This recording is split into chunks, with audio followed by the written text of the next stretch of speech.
implement these critical legislative changes effectively. So please feel free. You are part of the dialogue.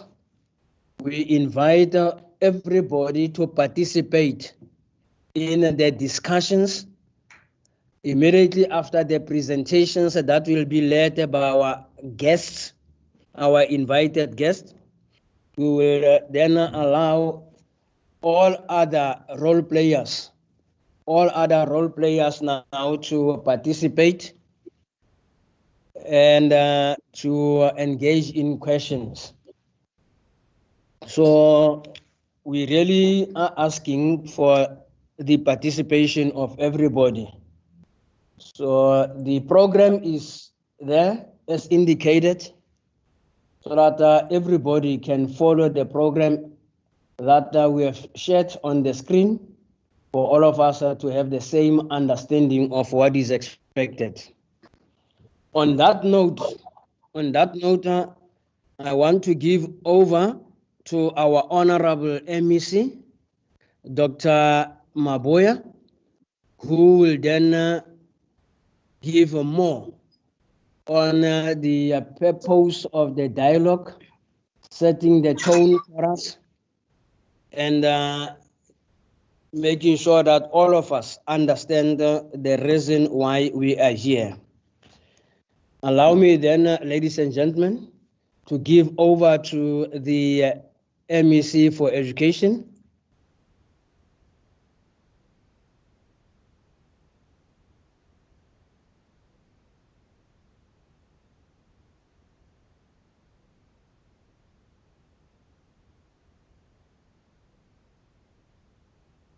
Thank you very much, Program Director, Data Mokhobo.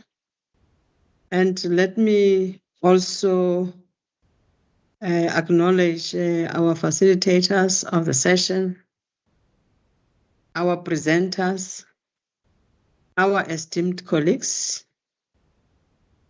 valued stakeholders, and distinguished guests. And let me also greet all of you on this beautiful Thursday morning.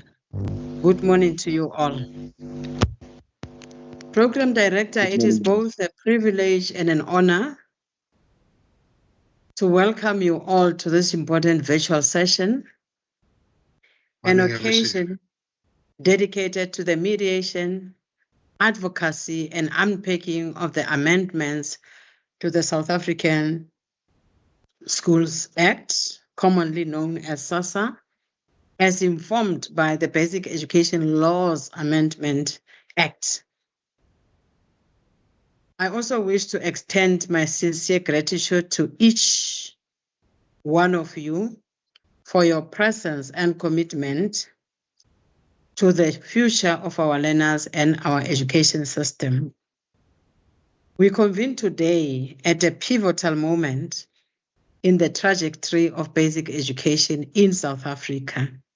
The South African Schools Act has long been the legislative bedrock of our schooling system, enshrining the principles of access, equity, and quality education that we commonly refer to as the principles of social justice.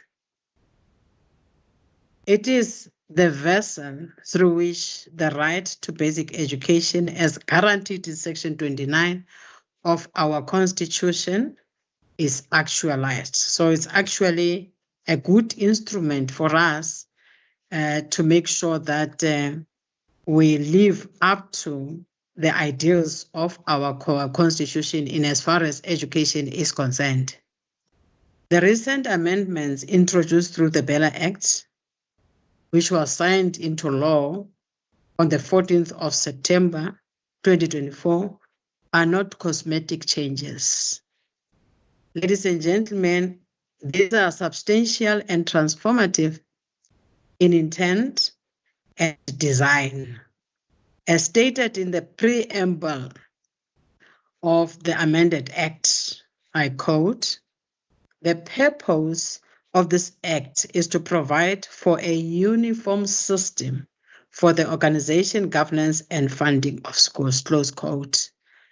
I'm sure Dr. Mukhobo has alluded to the fact that one of the reasons why we have this is to make sure that we standardize the implementation of this act so that we reach the uniformity that is being referred to in the preamble. These amendments reaffirm our shared commitment to strengthening school governance, enhancing accountability, promoting inclusive access, and reinforcing ethical and professional leadership at every level of the education value chain. As the Free State Department of Education, we are acutely aware that the strength of any law lies not only in its formulation and development, but it lies in its interpretation and execution.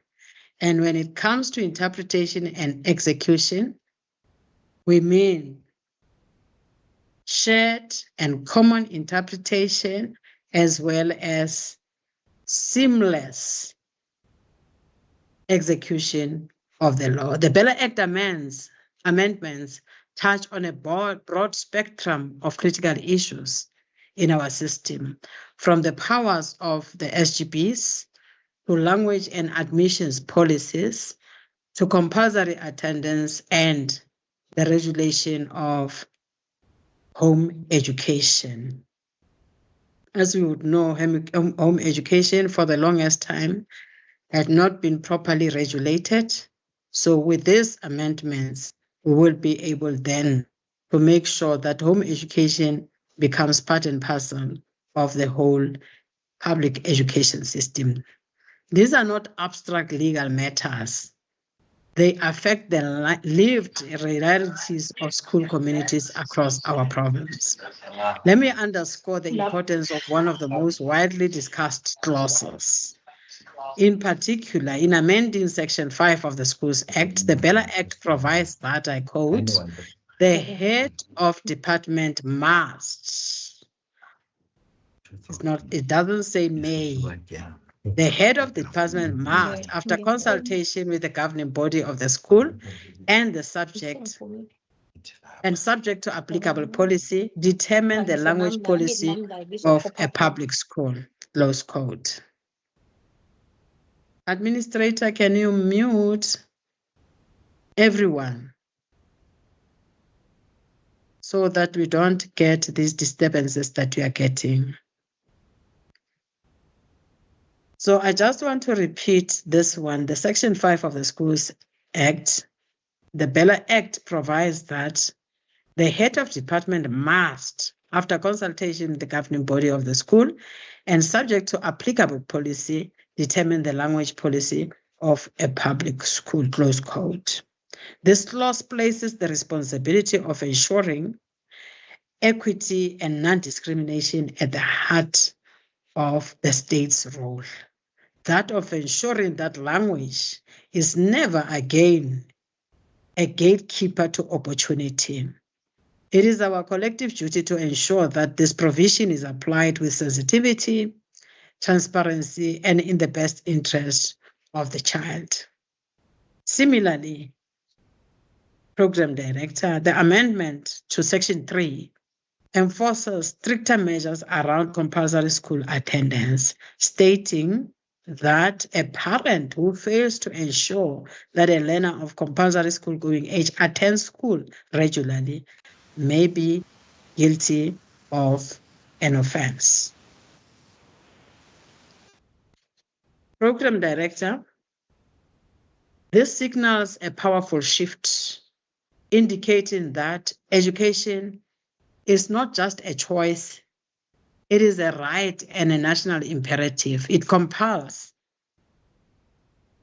us as a sector to work collaboratively with parents, community leaders, and law enforcement to eradicate learner absenteeism and prevent school dropouts, so that we also improve, amongst others, on the quality of education as well as our throughput rate. Colleagues, it is important to note that these legislative reforms will only succeed if those tasked with their implementation in the form of principals, school management teams, district officials, as well as SGPs are thoroughly capacitated, well-informed, and deeply aligned with the spirit of the law. That is why yesterday, when I was on Lesedi, I also made it a point that I reiterate the fact that this is not the end of our engagement on this particular act. We are going to have intense workshops for those who are going to implement this particular law. That is why today's mediation session is not only timely, but it is essential. It represents our collective resolve to give meaning to the law, not only through compliance, but through courageous leadership and ethical stewardship. This platform is designed to be participatory in nature, to be deliberative, and to be constructive. So all of us, we will be co-constructing our own understanding of this particular law. I urge each of you to engage fully, to interrogate the implications of the amendments, and to share insights and concerns openly. We're not discounting the fact that this law has gone through the necessary public participation processes, but we also are saying that going forward, we will continue to interrogate the implications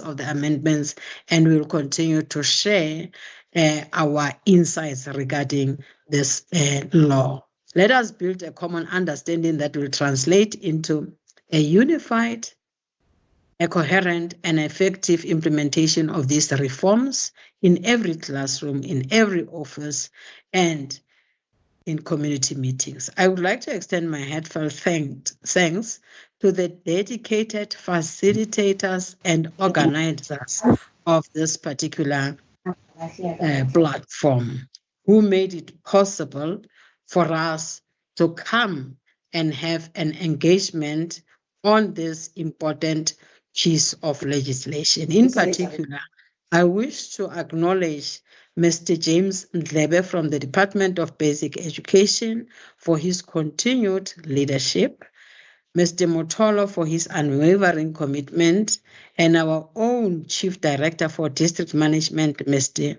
Mohobo, whose stewardship of our districts remains exemplary.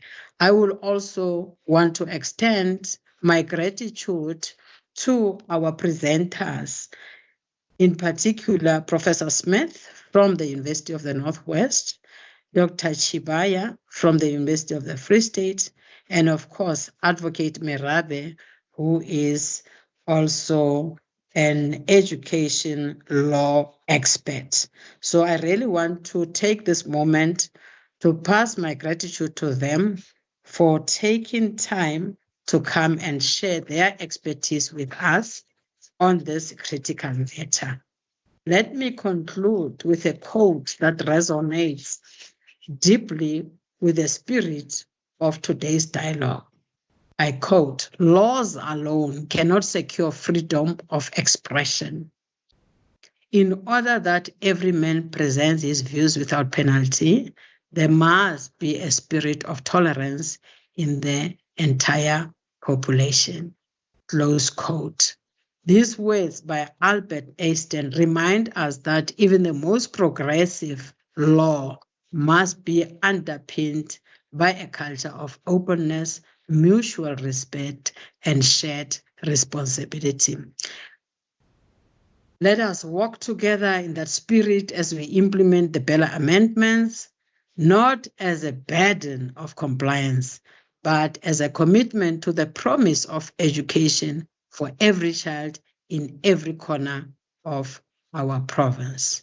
I now formally declare this session open and wish you all a robust, enlightening, and productive engagement. Siyabulela, re a leboha. Thank you very much. Thank you very much. Thank you very much, MEC.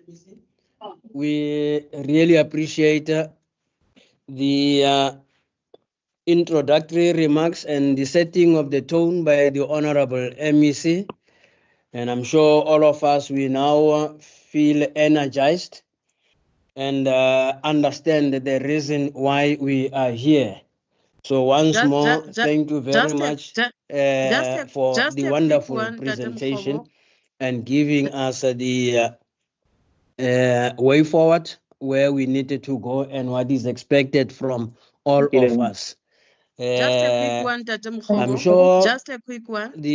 I've already seen the round of applause for some of the people there indicating that they welcome the presentation of the MEC. So thank you very much. We really appreciate that, MEC. We are also honored to be led by your good self. Ladies and gentlemen, we are continuing with our program.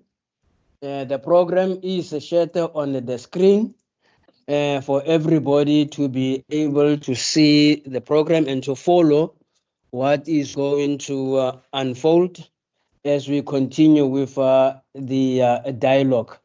Once again, the MEC has emphasized it is a dialogue, and we are making an appeal to all our participants to really take note as the presenters will be making the presentations, so that when we come to the slot for engagements from the floor, from all people who have joined, we get those inputs. We have got 361 people on the platform.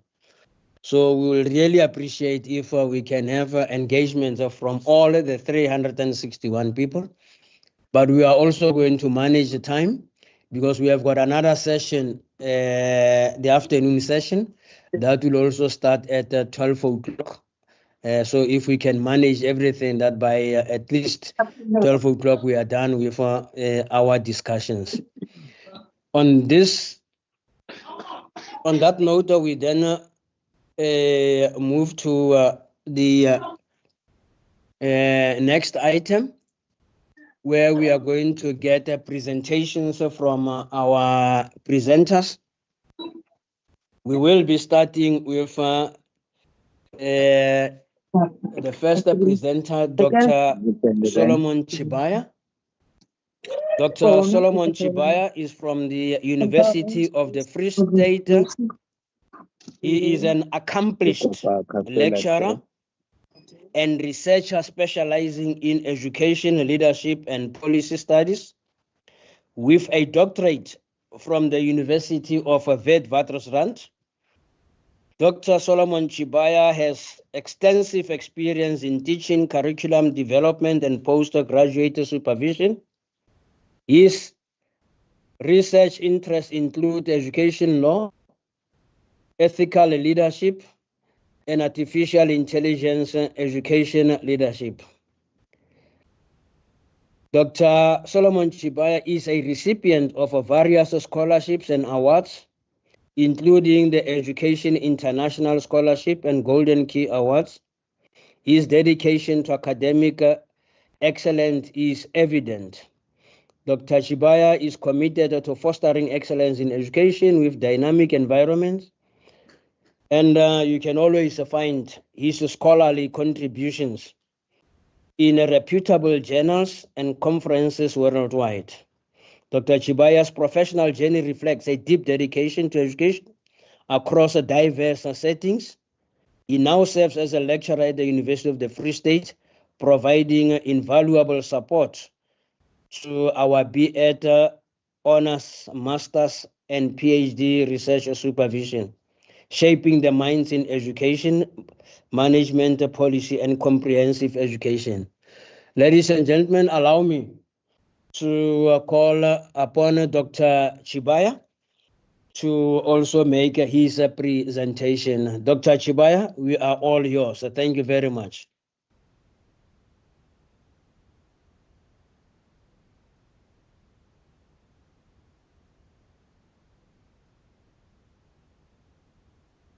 Dr. Chibaya?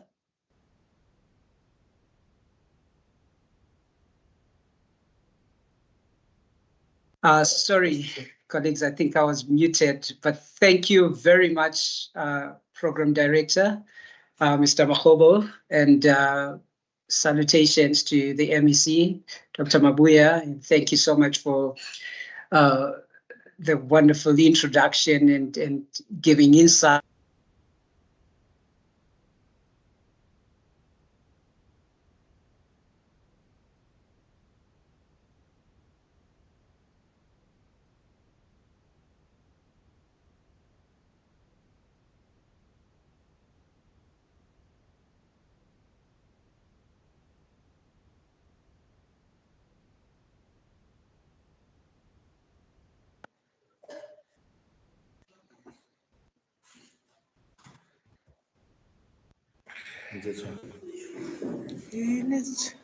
That's a woman.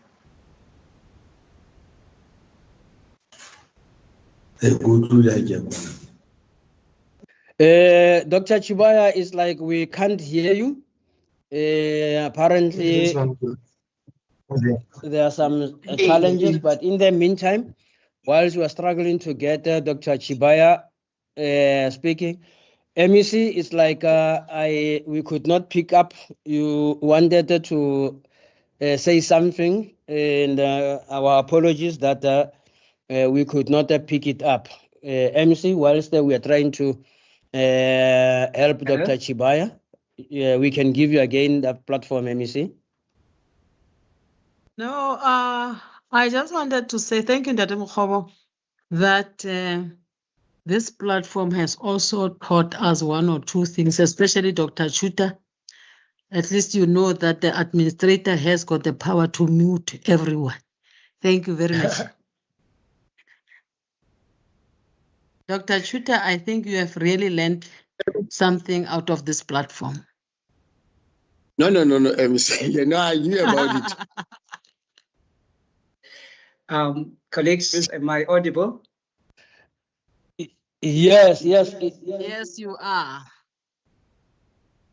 Thank you, Dr. Chibaya. Maybe, I don't know if you would not mind just to share on camera so that we can all see Dr. Chibaya, and then from there you can then remove the camera and go on with your presentation. Okay, I will do so. To do so a little later, but here I am. I hope the lighting Thank you is very clear. much, Dr. Chibaya. I'm Awesome. glad I can see you there. I like the smile. Thank you. You can go on with your presentation. You can then close the camera, Doctor. Thank you, Dr. Chibaya. We are all yours. Colleagues, thank you so much and salutations to the MEC, Dr. Mabuya, and it's such an honor and a privilege to be in the midst of colleagues and great minds. And in the interest of time, obviously, I think it suffices to say all protocol observed. And I want to just delve straight into my presentation when predictions falter and inevitable humble pie that I took, and I just want to take you through a reflection of my thoughts prior to the signing of the BELA bill and it becoming an act, and the things that I predicted would happen, and maybe that would take us through a journey of reflecting on possible ways of its implementation, and I think one of the things that I want to point out is the importance of these dialogues, and sometimes when it comes to policy, my area in policy studies is that most policy makers do miss out on the importance of the continuous communication between the stakeholders or amongst the stakeholders when it comes to policy issue. But now the unfolding reality of the BELA Act in my opinion, becomes a very critical thing in its implementation. And I am taking it from the angle of what predictions I had, and as a scholar, from looking, at what was being published, what the media was saying, and also my own personal convictions during that period of time up until now, of where BELA was going to take us. Now, the initial expectations that I had was a foresight of intense litigation and political discord over the BELA Act. And I'm sure those of us who are honest enough to confess, there was a point where we were in somewhat a trepidation of the threats on litigation and the palpable political discord that could have emanated from the BELA Act, coming into full implementation. But surprise, surprise, contrary to my convictions and to my focus as a scholar and to what I saw happening, in through different protests that were done, the Act has not incited widespread legal or governmental confrontations.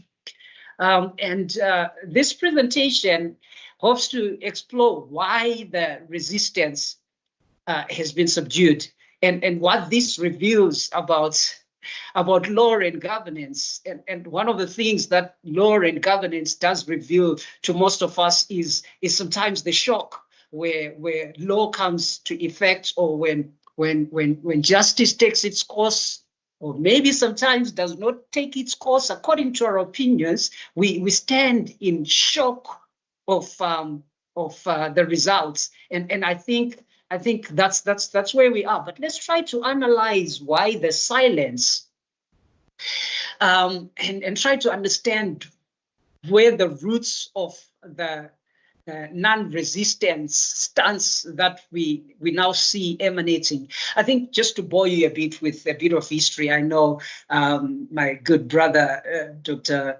Mr. Dlebe from Gauteng is in our midst, and we had a bit of discussion around the genesis of the BELA, and we love talking about how it was drafted way back, and the Act has stemmed now from the African National Congress's 2012 call for a reform. So it's about reformation, it's about transformation to the South African schooling system.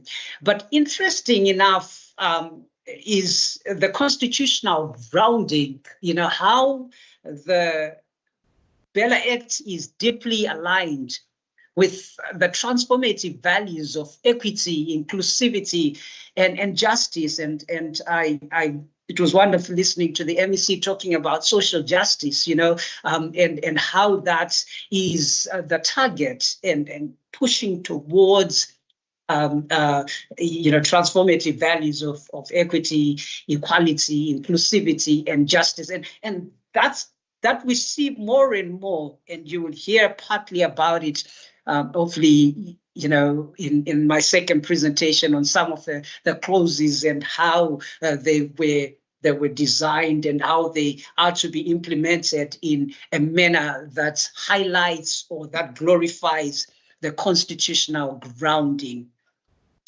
Well, the opposition to the BELA Act would then seem to be a challenge to the Constitution. So legal resistance right now against the BELA would look like one is challenging the Constitution, challenging the post-apartheid democratic ethos of mediation and arbitration, of remedying apartheid legacy, the ethos of consultative democracy. The people will lead, and if you reassess now the expectations that some of us had, where our expectation was a legal storm that has not come, might never come, but we can still be shocked. And I want to take us into that place where we are actually thinking and dialoguing about this reality. That the widespread assumption of anticipated constitutional litigation against the BELA Act has not come through. Might be a cause of celebration to others, but maybe it's important before people begin to celebrate the absence of legal, activity against the BELA Act. Maybe start dialoguing about where could be the possible litigations in a way that builds up, that avoids litigation for reasons that I will mention a little bit later on. Hopefully, I'll still have a bit of time to do so. Now, analysts foresaw an internal conflict within the Government of National Unity. And remember, 2024, here is a GNU that has just been established, it's fresh. And here is a bill that's thought of as contentious. I think one of the buzzwords around the BELA Act is the word contentious clauses, and the bill itself being called contentious. And here the bill comes in, and we are at the infancy of the Government of National Unity. And so governmental discord was a definite expectation. But the reality was that, contrary to the predictions that I had, and that's time for my confessions, both litigation and political strife has been minimum. And so what was the AstraZeneca, one of the vaccines against COVID-19, what could have made the BELA Act immune to the litigations? And I think part of it, as I mentioned earlier on, is its embedding in the constitutional vision. It sounds like I'm repeating myself, but the Act directly supports equity and inclusivity as enshrined in the South African Constitution. And you can see it in its amendments and also in its insertion with regards to clauses involving admission, clauses involving the language policy. The MEC has touched on that, but also the changes in language and admission policy are clearly reinforcing democratic educational principles. So litigating would be a constitutional defiance. Challenging the BELA is akin to opposing foundational democratic values in most of the contested section.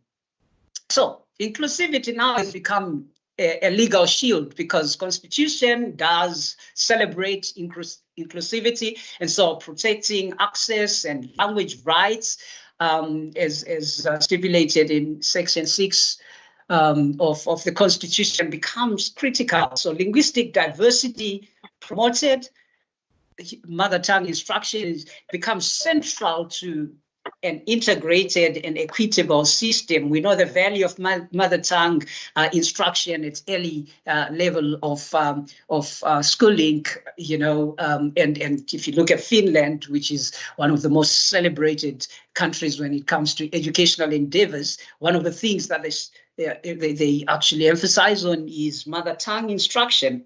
And so linguistic diversity in our country, where we got large amounts, large comparison with other countries of language of instruction and mother tongues, that linguistic diversity is being promoted and has become a legal shield, as well as inclusive admission policies that ensure a broader and fairer access across socioeconomic backgrounds, as well as the policy that supports the constitutional vision.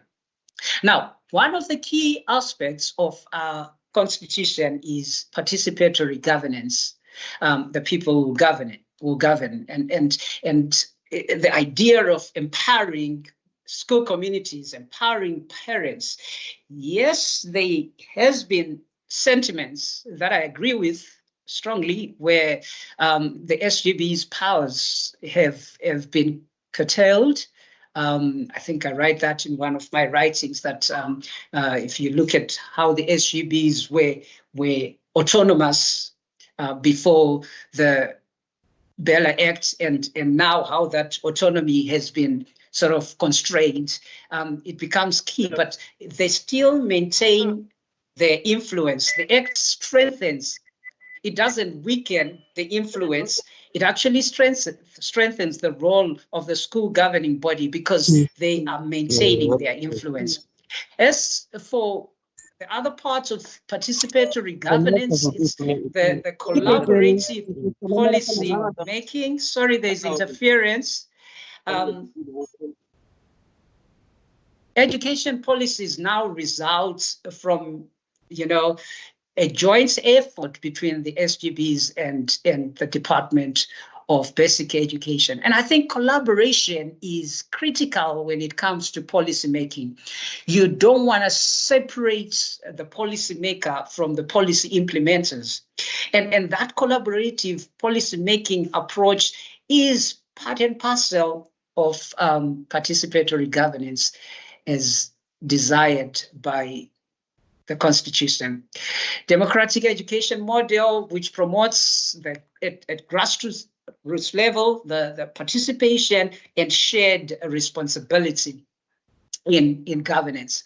I think one of the key things that you can see from the BELA is bringing about alternative dispute resolution, which actually preempts legal conflicts with mediation. And I said earlier on, I'll talk about why litigation becomes something that should be, placed aside, because now we've got mechanisms that are in place prescribed for arbitration and mediation before even people start talking about litigation. It's about appealing issues to the MEC.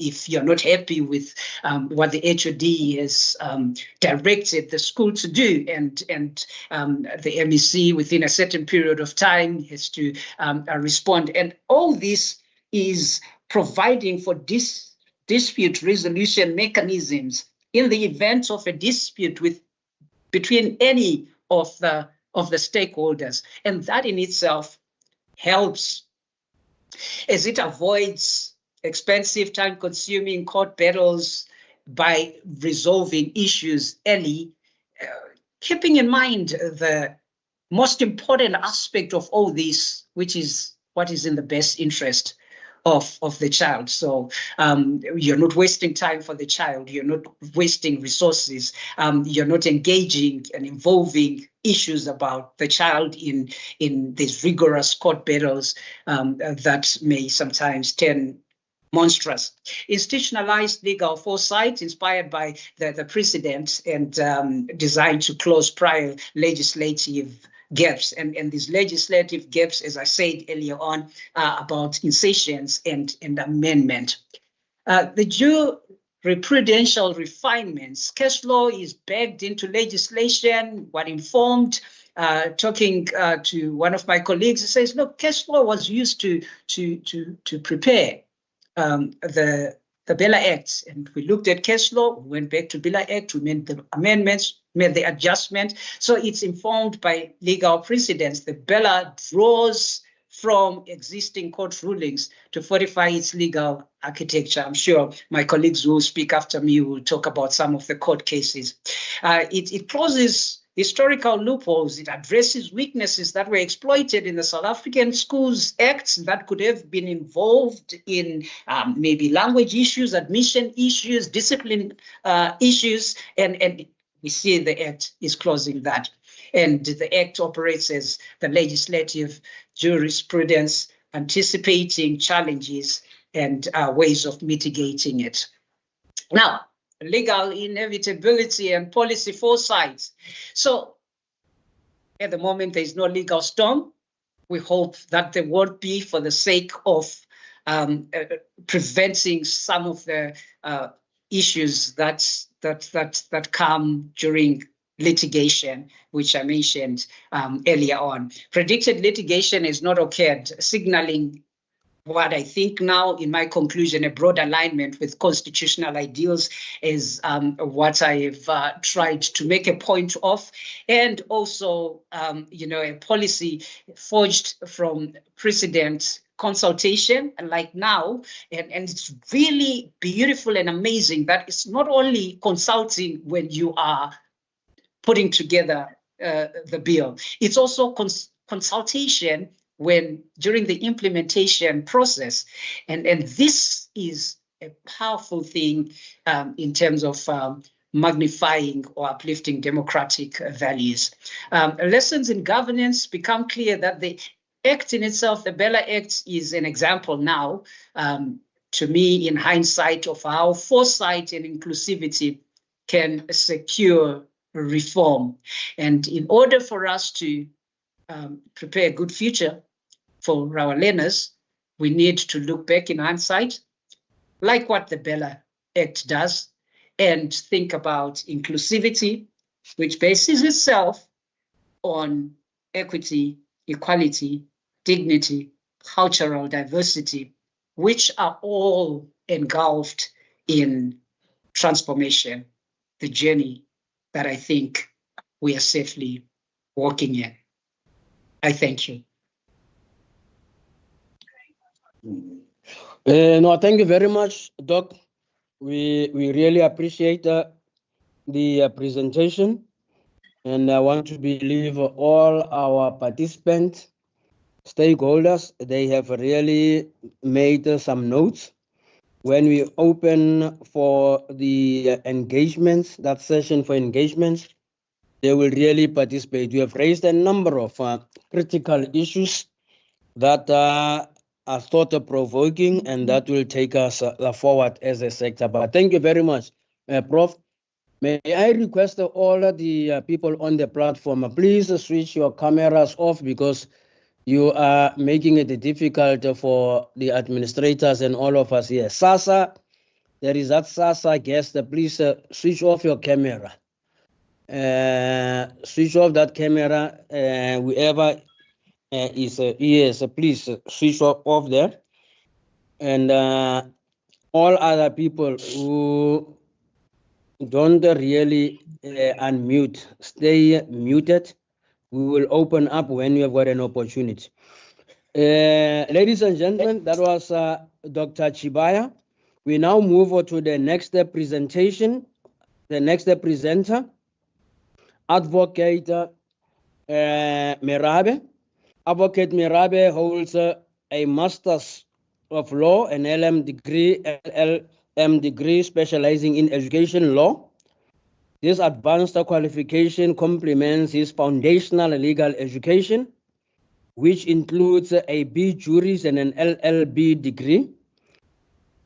Advocate Merabe is an expert in educational law, and that is further evidenced by his appointment to the Umalusi Council, that is South Africa's quality assurance body for general and further education and training, where he contributes his legal acumen to educational oversight. Advocate Merabe is a practicing legal professional affiliated with the Free State Society of Advocates in South Africa. Advocate Merabe has appeared in several notable cases across various South African courts, including high courts and constitutional court. His legal practice encompasses a range of areas, and he has represented clients in significant legal matters. Number of notable cases where Advocate Merabe appeared and participated: Minister of Finance versus Afri-Business, where Advocate Merabe served as a junior counsel for the respondent in the Constitutional Court, which addressed the legality of preferential procurement regulations. A matter between the University of the Free State and AfriForum. He was part of the legal team representing the first respondent in a Supreme Court of Appeal case concerning the university's language policy, Free State High Court cases where Advocate Merabe has appeared in multiple matters before the Free State High Court. Ladies and gentlemen, allow me to welcome Advocate Merabe and give Advocate Merabe an opportunity also to make his presentation. May I also request him before his presentation so that we all can see who is Advocate Merabe. If he can just switch on his camera just for a few minutes, and then he will switch it off and then continue with his presentation. Advocate Merabe, can Sasa please remove your camera? Sasa, please.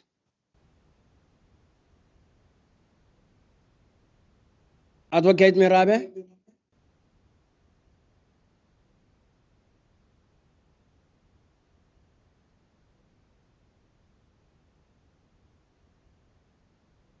Oh, sorry. Yes, I've indicated that. Thank you very much, Dadem Khobo. I've already placed myself on the record. I showed on the screen. And I didn't know that you are a good researcher. I didn't give my resume, but I've realized that you Googled me to come to, my short resume. And thank you very much for this great privilege to have been invited to this dialogue. And let me also observe the protocol. The MEC is also present and other senior managers of the department, Professor Maria Smith. I'm sure he's still waiting for my thesis from the University of Northwest, and my colleague at Free State University, Dr. Chibaya, and the rest of the members who are participating here. Protocol is observed. Now, when I was invited to come and say something, to contribute to this dialogue, and I always give a huge credit to my erstwhile colleagues from the Department of Free State Education for having, given me an opportunity to learn education law and to be one of the noted contributors. So when I got an opportunity, I said, let me coin my presentation to say, were we not shooting at sparrows with a cannon when there were a number of objections around the BELA Act? And I would ask Ndadem Tolo, because I'm sure the presentation is on the screen, to turn to the next page there. Ndadem Tolo.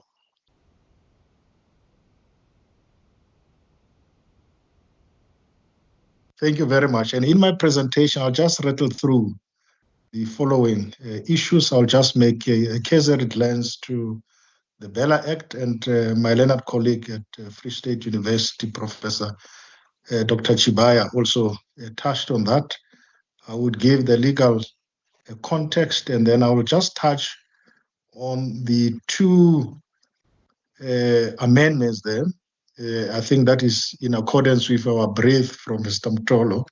But I'm happy that Dr. Chibaya, even went through to deal with the other crucial sections of the BELA Act. Now I'm, amending the South African Schools Act. I'll just touch on the monitoring of learner attendance, the controversial language policy at public schools, and we know that the principles in Section 6 now are also applicable to the admission. Now, we know that the BELA Act was one of the controversial pieces of legislation, and then, the president had to suspend its operation around about September, but ultimately in December, the Act came into operation.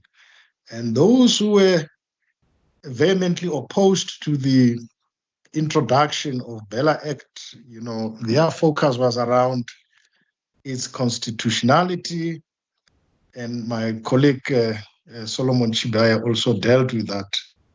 And the main issue was that the BELA Act was now, reducing the autonomy of the SGBs to make decisions best suited for their specific schools and communities.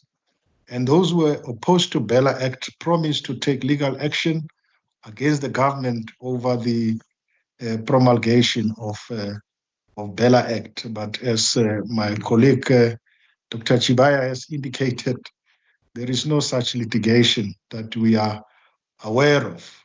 We know that it faced a substantial pushback, more especially with regard to the admission and language policy-making functions of the SGBs.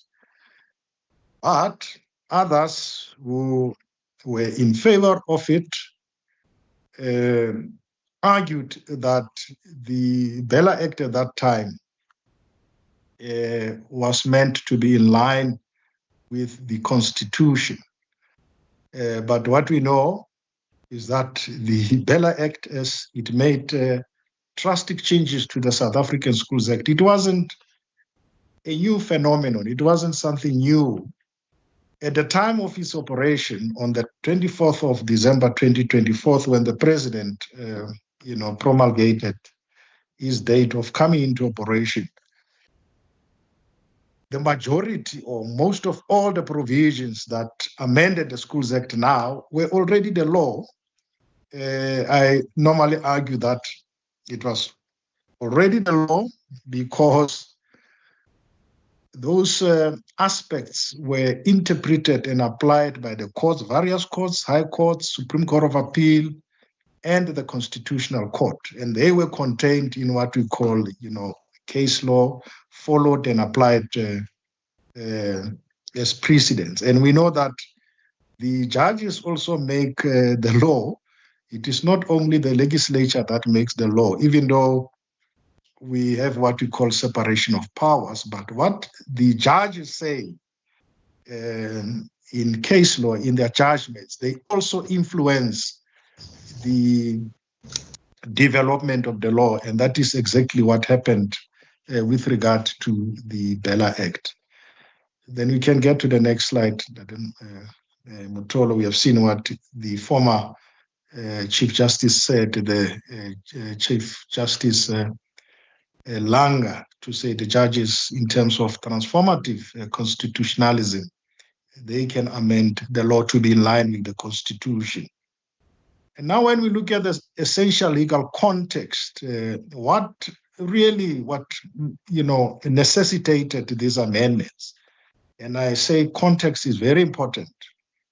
The legal context is the following. The first one is that the courts have said on numerous occasions when a number of cases served before the courts, because, I was telling the other organizations, and I see it's one of my biggest lines there, to say they are the ones who influenced the amendments to the Schools Act. And the courts have said the legal context is that there is a pressing need for public education reform. And courts have said on those two cases that I've cited there, the case of FEDSAS versus the MEC, by then now primarily Sufi, around the admissions. The next slide that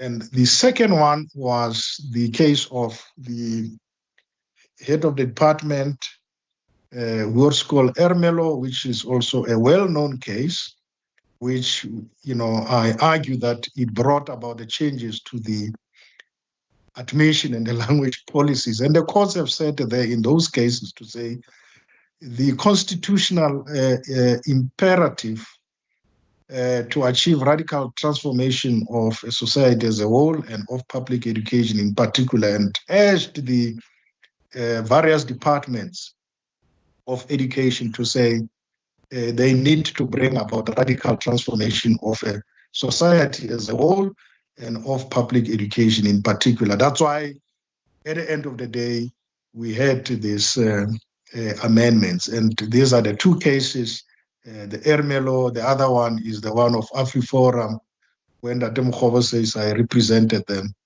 when they challenged the change of the language policy at the university there. And now the third aspect that brought about the amendments to the Schools Act, it is the Mangaung ANC's conference of the 2012. So everything, it starts here in the Free State. We know that the ANC was birthed here in the Free State. In one of the resolutions there of the ANC by then was that the power of governing bodies with regard to their authority in terms of the language, the capacity of schools, the curriculum choices, be reviewed and appropriate policy and legislative changes be made where is necessary. And we know that a party that is ruling the government in terms of the constitution, its policies may influence the laws of the country and so on and so forth. That was one of the reasons why the BELA Act came into the picture. Okay, Madam Mtolo. Now, from the legal point of view, we know we have the Schools Act, and the Act is there to give effect to the constitutional right to basic education. And we know that the Schools Act, it ensures that all learners have a right of access to education without discrimination. And what the Constitutional Court has formulated with regard to the state obligation is that the state must ensure that all learners have access to basic schooling. And as we have read the BELA Act, we see that BELA Act exactly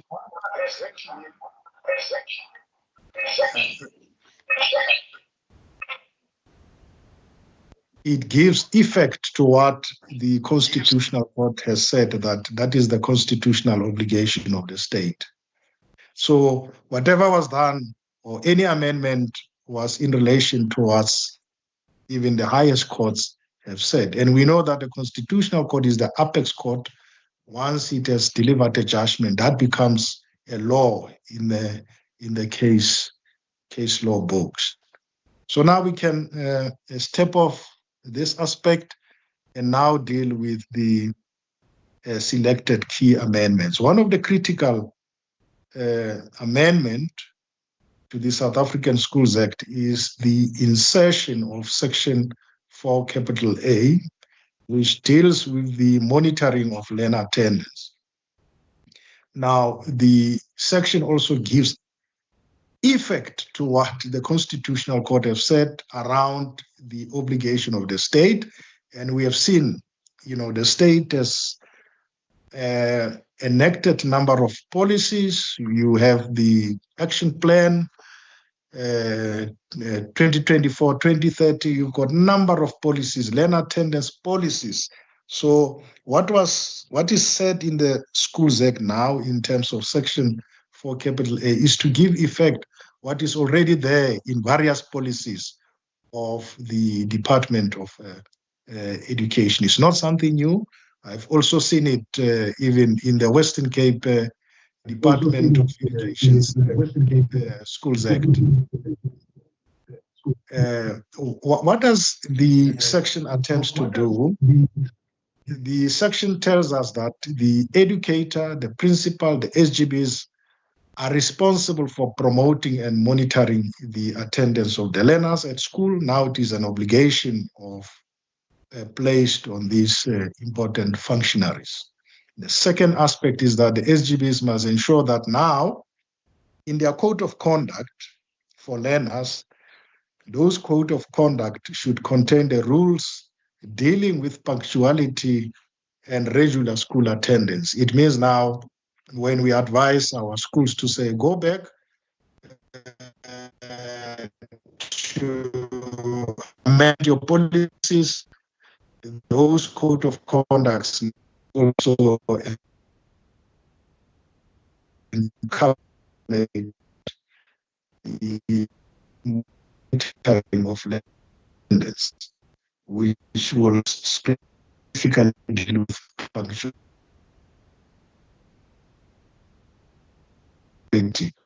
and regular attendance. And third section tells us that if a learner is absent for 3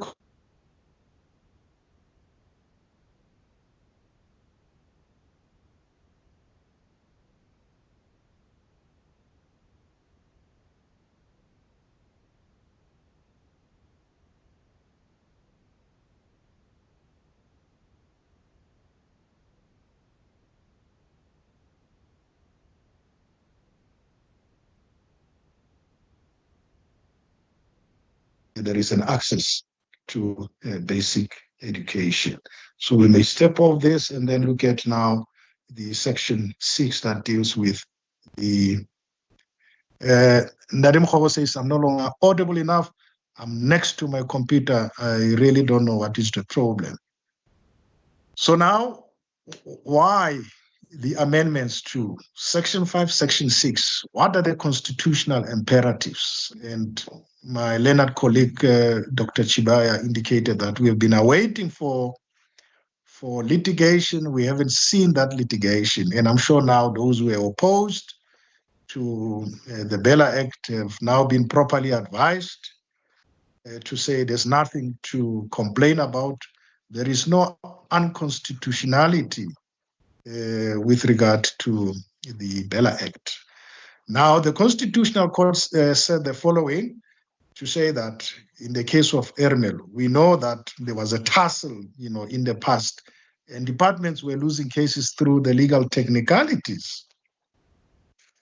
And what we know is that our constitution and law could never have been meant to facilitate the frustration of real justice and equity through technicalities, and the kind of justice that our constitutional dispensation holds out to all our people is substantive justice.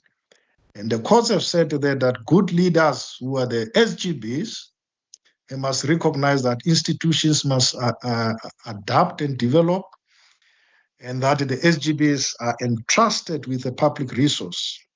A public school, there shouldn't be any schools that say, well, parents are the ones who are paying for the education of their children, and then we've got the right to determine, who are many learners that will admit at this particular school. We cannot be told by the department that we've got a space. We can admit about 5 or 10 learners. We cannot be told about the schools by the department that we should amend our language policies to make sure that there is an access to basic education. So constitutional courts, Supreme Court of Appeal, at the end, more especially constitutional court, said, no, you are entrusted with public resources. And even with regard to the language policies, the courts have said, well, parents, SGBs, you determine the language policies, but that doesn't mean that the function to decide on a medium of instruction of a public school is absolute or is the exclusive preserve of the governing bodies. And now you would see in terms of this section 5 and 6, section 5 and 6 talks about the availability and accessibility to public schools, their enrollment levels, the medium of instruction of the school that the governing body has adopted, the language choices learners, and their, the choices that the parents make with regard to the curriculum options. And the courts have said, well, we should look at the following. We have seen that, more especially in this school of Ermelo, they had number of curriculum options as you compare that to the previously and currently disadvantaged schools. And they said, well, no, we can't admit Black learners to these schools because of our curriculum options. But the court says, no, that shouldn't be the case. We are in a constitutional state. We must make sure that everyone has got the right to basic education. Whether you are black, white, or you are of a particular race or color, public schools are public schools. So all of us, our children, must have an access to those educational institutions. And now that Motolo, can we get to section 6, which is the language policy of public schools? We know now in terms of section 6, it has been amended also to provide that the South African Sign Language has also attained the status of an official language for the purposes of learning at public schools. And the section goes on to say that now the SGBs must submit their language policies. If there are any amendments, the HOD must also approve those language policies. But the main issue would be whether as a department, various departments, are the departments having the capacity to scrutinize these language policies when they come from the schools, or they are just accepted there. And then when the department wants to force or ask the SGB to admit number of learners or change the language policy, and the schools would say, well, we submitted this, and then the department did nothing, and we accepted that our amendments were in order. They can't come now and say we were wrong.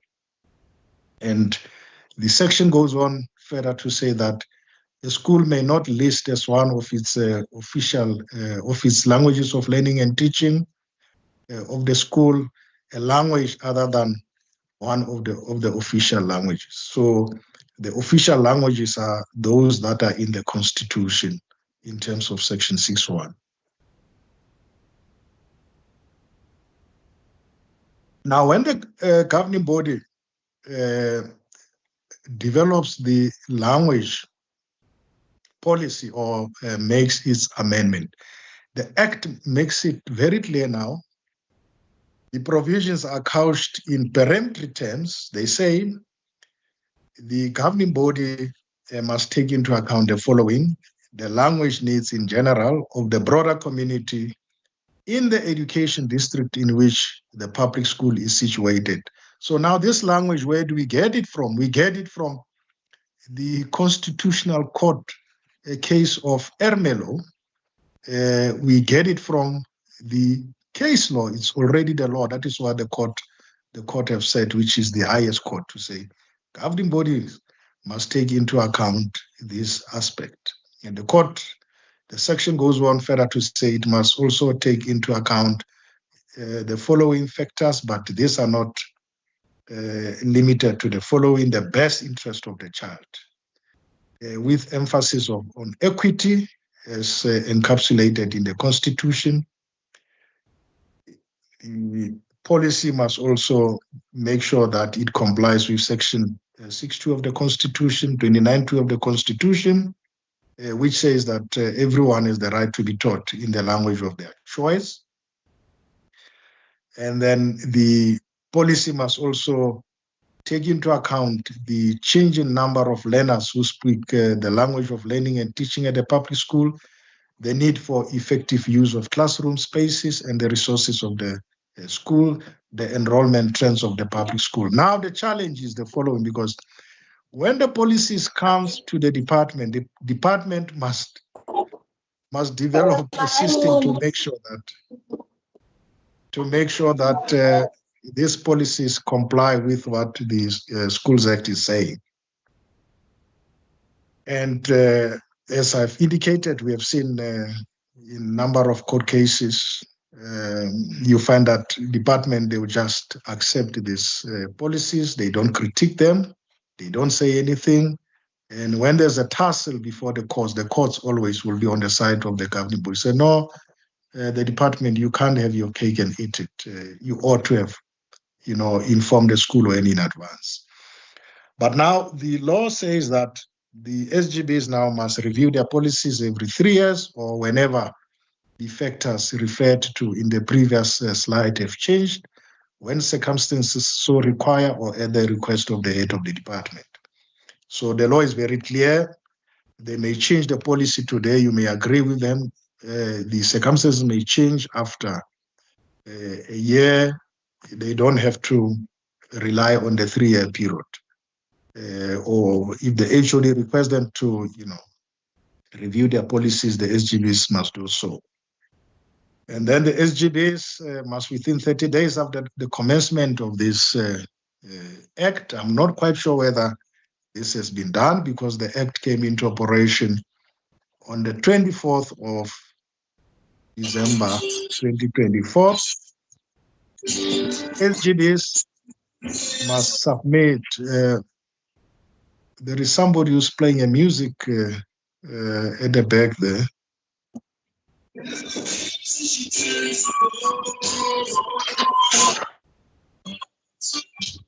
I'm sure this person will be muted or will be kicked out of. Yeah. We are muting him. Yes. Now the act is very clear to say governing bodies must submit the language policies of that school or its amendment to the HOD for approval. And then the HOD must respond to the SGBs on whether to approve the policy or its amendments as contemplated within 60 days after receiving the language policy, failing which the language policy will be regarded as having been approved by the HOD. And now the challenge that I'm putting to the department, as I've already said, to say, if you have this policy, you just place it on your desk there, it gathered dust, was never, properly critiqued. You can't come back after 60 days or after a year if you want the school to amend it and say, well, it doesn't comply with the Constitution. By operation of the law, it will be regarded as having been approved. And then when the SGB has submitted its language policy to the HOD, such language policy will be regarded as a valid language policy of the school during the 60-day period referred to earlier, or if the HOD responds to the school's request for approval of the language policy before the end of the 60-day period until there is a final approval on that. What the SGB must also has to take into, in case the HOD direct a public school to adopt more than one language of instruction. Now, I just want to pause here to address the issue that those who were opposed to the introduction of BELA Act were saying. What the Act now does is to protect even the language policies that are already in place. Because the HOD, what he can do, can direct the school governing body to adopt more than one language of instruction. But before the HOD's directive is implemented, the HOD has to take all the necessary steps to ensure that the public school concerns receives necessary resources. Now, there are mutual obligations. You direct to adopt one language policy, then the state must provide the resources. And then how does the HOD does that? He must issue a written notice informing the SGB, the relevant stakeholders of the reasons for his directive, invite them to make representation. And what is very important, HOD must give due consideration of the representations received. And now the HOD must inform all the relevant stakeholders, the SGBs, of his decisions and the reasons, and the SGBs may appeal against the HOD's decision or directive to the MEC within 14 days after receiving the decision. And now I can tell, I used to tell people to say, now, we're still going to have a lot of contestations around around this section, because if the HOD doesn't comply with what the law is saying, which is a just and administrative action, we'll see a number of directives issued by the HOD being reviewed and set aside. So it means now the department must strengthen its capacity. When it receives all these representations, there should be a record that they are minuted, that they were given due considerations, and the HOD must give the reasons if does not agree with the school and say, now you must adopt another language policy. So there is a more protection, and Dr. Mokhoba asked me to say, well, I must be very critical in my presentation. And what I'm saying is that there is a more protection now in the BELA Act, like in the past, because there is a procedural fairness. Unlike in the past, where the department can just, bring learners at the school and say, admit them. So now, what have we learned, or what should we take into consideration when we direct the SGBs to amend their admission and the language policies? Constitutional Court has given us a pathway on a number of cases. In the case of Rivonia there, it developed a criteria to balance the powers of the provincial education departments and the SGBs, and I summarized them, those principles in the following manner. It says, and this must be taken very serious when the department wants to make any inroads at schools with regard to admission and the language policies. Constitutional Court said, where the Schools Act empowers a governing body to determine any policy in respect of any aspect of a school functioning, a head of department or other government functionaries, government official, department officials cannot simply override a policy adopted or act contrary to it. This is so even where the functionary, that is the HOD or circuit manager or the district director, is of the view that the policies offend the Schools Act or the Constitution. This principle also comes from this province in the case of Harmony and Velcom. Mr. Mokhoba knows about that case.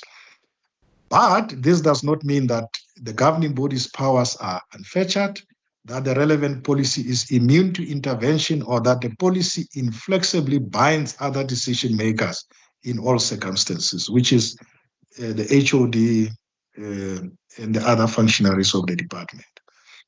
So these aspects, that is how various departments lost cases before Supreme Court of Appeal, Constitutional Court, because they did not act in accordance with these principles.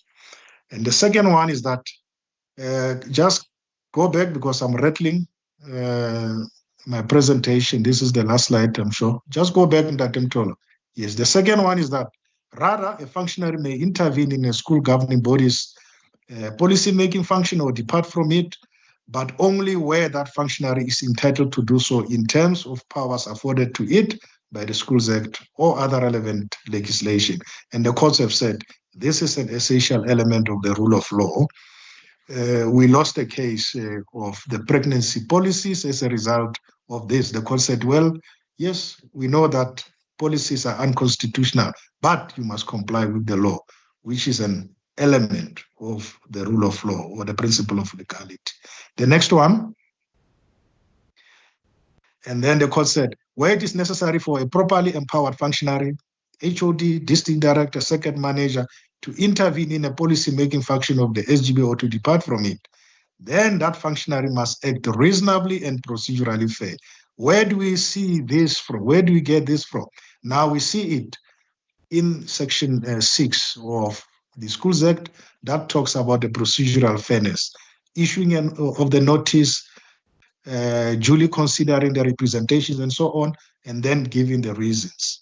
And then the last one says, given the partnership model between SGBs, the MECs, minister, various officials of the department, and in terms of cooperative governance, Dr. Chibaya touched on this, and he said it's collaboration, as set out in the Constitution. The relevant functionary and the SGBs are under a duty to engage with each other in good faith on any dispute, including disputes over policies adopted by the SGBs.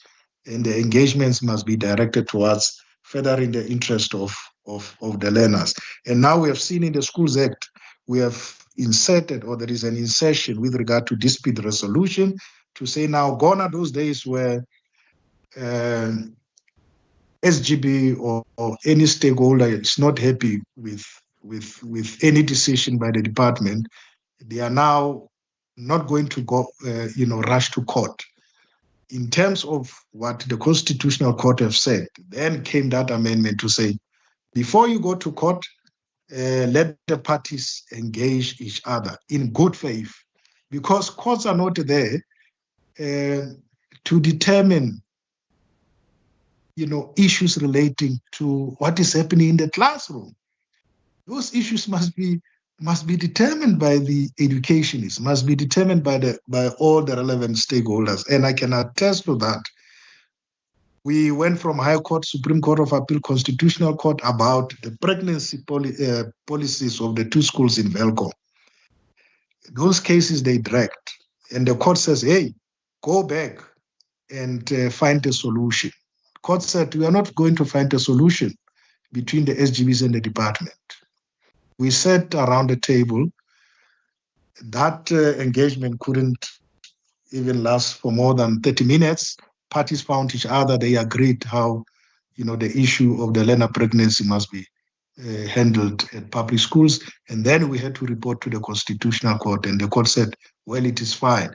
And I think that model we came up with also influenced the guidelines with regard to the learner pregnancy. Now, in conclusion, as we have talked about the radical transformation, Constitutional Court have said, look at what the Schools Act is saying now. It has been amended.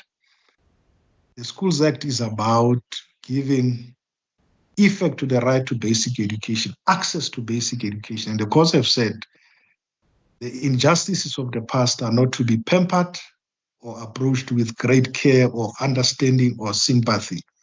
We all have a duty to transform our society. That is the education of our children. And who should do this?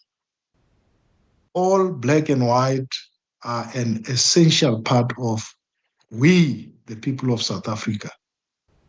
That should shoulder that burden. As I round off, I say, the baby BELA is well and alive. We must take good care of this baby. And thank you very much. Thank you very much. Thank you very much, Advocate Mirabe. We really appreciated the presentation. We have taken note of the inputs. We now go to the last presenter, and I request my presenters just to help me manage the time, because we want to have more time on the engagement, and I want to finish the meeting at 11:55 so that the second group does not find us in the same meeting. We are now going to enjoy a presentation by Professor Smith. Professor Marius Smith is a distinguished academic at Northwest University in Potchefstroom, specializing in education law. He serves as a professor in the Faculty of Education Sciences, where his work focuses on the intersection of law, policy, and democratic governance within the educational context. Professor Smith holds an extensive array of academic qualifications: Diploma in Nature Conservation, Bachelor of Commerce, Postgraduate Certificate in Education, Bachelor of Laws, LLB, and the Master of Laws, PhD in Education Law. His diverse educational background underpins his interdisciplinary approach to education law and policy. Professor Smith is affiliated with the Edu Right Research entity focusing on legal perspectives, governance, and democracy in education. His expertise encompasses education law, democracy and school governance, fundamental rights in education, labor law in education. Professor Smith has made significant contribution to the field of education law, authoring over 30 publications. His research interests include school governance, legal frameworks in education, and the protection of fundamental rights within educational settings. His notable works include Education Law in South Africa, published in May 2024, Technology School Workshops with a View to Creating Space of Emotional Security for Learners. Discord between provincial head of the department and school governing body, especially the Grey College saga. His research often addresses the challenges and dynamics of school governance and the implementation of education policies in South Africa. Allow me, ladies and gentlemen, to give over to Prof. Marius Smith to take us through his presentation. Prof, we are all yours, and thank you. I can see you are already on the screen, and we can all see that the Prof is there. Thank you very much, Prof. Thank you very much, Mr. Makhawu, Chair, for the kind introduction. I also see you did research. I didn't give any of that to you, but it's really an honor and a privilege. It's a privilege for me to participate in this dialogue. And I'd also like to extend a special greeting to the MEC, Dr. Maboya. It was good to listen to my previous speakers, Dr. Shibaya, and yes, Advocate Morabe. In Afrikaans, they have a saying which says, "So 'n bek moet jam kry." That means, hey, he speaks very well. He's a very eloquent advocate. We can see why he is so successful in his practice, but he still owes me a thesis, a doctoral thesis that he had started working on. So I must remind him on that. I'm still waiting. So yes, I think I'm going to close my camera so that you are not distracted. And I would like to start my presentation by just giving a brief outline of what I'm going to speak about. I'm going to give some background on the Schools Act and the BELA bill. I'll just list the amendments. I'm going to touch on the beneficial improvements of the BELA Act, and then touch on some contentious amendments. And I think I'll end off on implications for schools and for the provincial departments of education, like the Department of Education in the Free State. So if I can go to the next slide, please. Thank you, Mr. Matola, also for inviting me and for arranging this dialogue. So by way of background, I would like to explain, yes, that there have been many amendments, and it is part of the legislative process that legislation must be amended from time to time, especially to bring the legislation up to date with court decisions and to make technical amendments, which the BELA Act has done in a very good way. But also amendments bring policy changes about, make policy changes to the legislation. And this is probably where some of the contentious issues around the BELA bill revolve. If we look at some of the background, one must remember that the Schools Act, when it was drawn up in 1996, it was after the most extensive public participation that was known up to date. For 30 years, there hasn't been a more extensive public participation, and it was a very, very arduous negotiation activity and attempts by Judge Bertelsmann and his commission to get the buy-in from all the stakeholders, from the unions to all the departments, to the political parties, to the parents, to the schools, to the governing bodies. All of them agreed to the Schools Act at that stage. And why it was such an accomplishment is because there was balance and there was the idea of a partnership in working together to improve the education of our country. So against that background, I was one of the persons that submitted quite a few papers in the public participation process for running up to this BELA Act. And I also I remember speaking to Mr. Ndlebe. I'd like to greet him. I forgot to greet the Chief Director of our National Department of Basic Education. We spoke at one of the opportunities we had to participate for before the BELA Act was finally approved and signed by the President. So against that background as well, fortunately, I don't have to repeat all of these court cases because Advocate Marabi discussed many of them. But the BELA Act was some of the amendments were based on, if we can go back to the previous slide, please. Some of the amendments were based on these court cases that I'm going to list here. And they are the Ermelo case, Hoërskool Ermelo case, the Hoërskool Overval case, the Welkom High School case, the Verwonia Primary School case, the governing body of Grey College, that Good Sport School in Bloemfontein, which you all know about, which is one of the prestigious schools in our country. There were a number of cases there. And then there is one case that I didn't list here because it was never reported.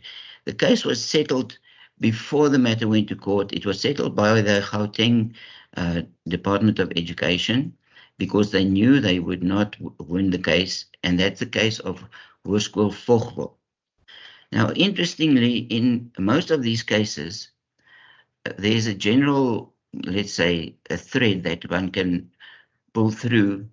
And that is that the departments of education, whether it be the Mpumalanga Department of Education, the Gauteng Department of Education, and even the Free State Department of Education, did not communicate properly with the school governing bodies. There was a lot of authoritarian action, one can almost say autocratic action, one-sided compulsory action by the departments, by either the head of department or the MEC, enforcing through some of these decisions. And that is why many of these cases went to court.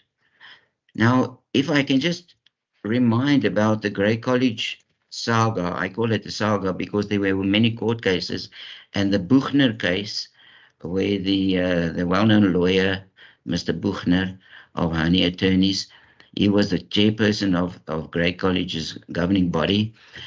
Him and a number of governing body members who were removed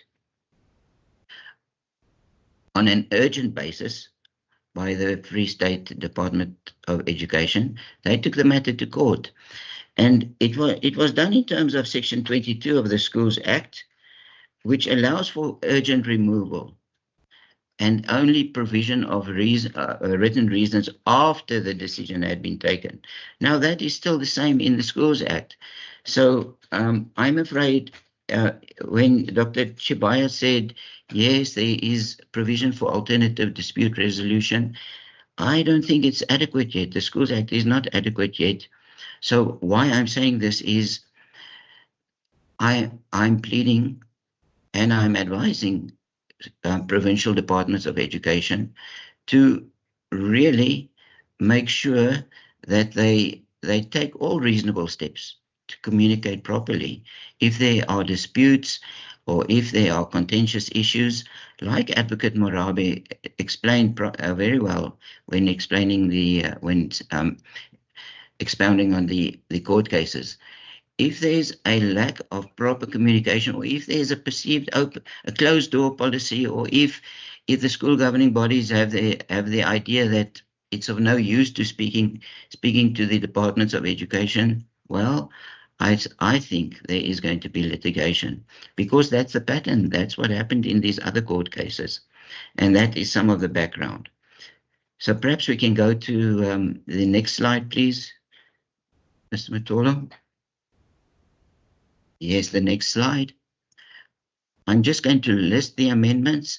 Most of the stakeholders that are attending this discussion would probably know of all these amendments, and the department, I'm sure we are very aware that the grade R is compulsory, which has quite significant financial implications for schools, for public schools.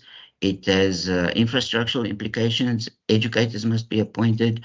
That's one of the big issues. I think the BELA Act did a very good job in amending some of or expanding some of the definitions, like the definition of corporal punishment and compensation in kind, and drugs and homeschooling and financial advantage. All those definitions, it's a very good thing that the definitions were expanded on, were defined more accurately. So some of these issues have been touched on already by Advocate Morabe. I'm not going to discuss most of those amendments. You can read through that briefly. Perhaps I can just highlight this one. The suspension of learners who commit serious misconduct. Section 9 of the Schools Act has now been amended with a provision that learners may be suspended after a hearing, not a hearing, if I can just get to the proper wording. They do not have to necessarily go through a disciplinary hearing in circumstances where the safety of the school is being threatened, and that there is a whole list of serious misconduct in which the learners may be suspended in cases of as a precautionary measure on reasonable grounds, if they are accused of things like assault or bullying or harassment or illegal possession of drugs and so on. So Section 9.1 has been expanded on and amended. The school governing bodies should take notice of that. And then there is the provision that if learners had committed crimes or are accused of committing crimes, serious misconduct in the form of crimes like murder, culpable homicide, robbery, theft, sexual offences, then criminal charges can be laid against those learners. Then the school does not have to take those learners in a disciplinary hearing. Through a disciplinary hearing process, it can go to the court process immediately. So take note of that. That's of importance for schools. That helps with dealing with these with learner discipline problems, especially the serious discipline problems. Okay, so can we go to the next slide, please? You see there are 37 subjects of which there were amendments. Most of these amendments are very welcome, are very good, and they were necessary. Many of them were technical amendments, which are necessary. There are some contentious amendments, which I will touch on a bit later. Can we go to the next slide? In the interest of saving time, I will go to the beneficial amendments. Let's list them. I think it is a good thing that the definitions of corporal punishment and what is compensation in terms of Section 38A of the Schools Act, that is when educators or school principals, staff members at a school receive additional forms of compensation, or that has been clarified with the definitions. The very good, I think, amendments that have been made to the BELA, to the Schools Act, have regard to learner discipline. It's a good thing that I think that grade R is compulsory, although the implementation of that is still to be seen. Sometimes I wonder how the departments are going to manage that, because it has quite significant financial implications. It's a very good thing that the Schools Act now makes provision that schools can apply to become focus schools. That is, for instance, if a school wants to be an elite sports school, or let's say a cultural school or an agricultural school, or whatever, they can apply to get that status. There are amendments regarding the financial management of schools by the SGB, and then there were good beneficial technical corrections. So most of the amendments were not complained about in the BELA Act. Now let's go to the contentious amendments. We can go to the next slide.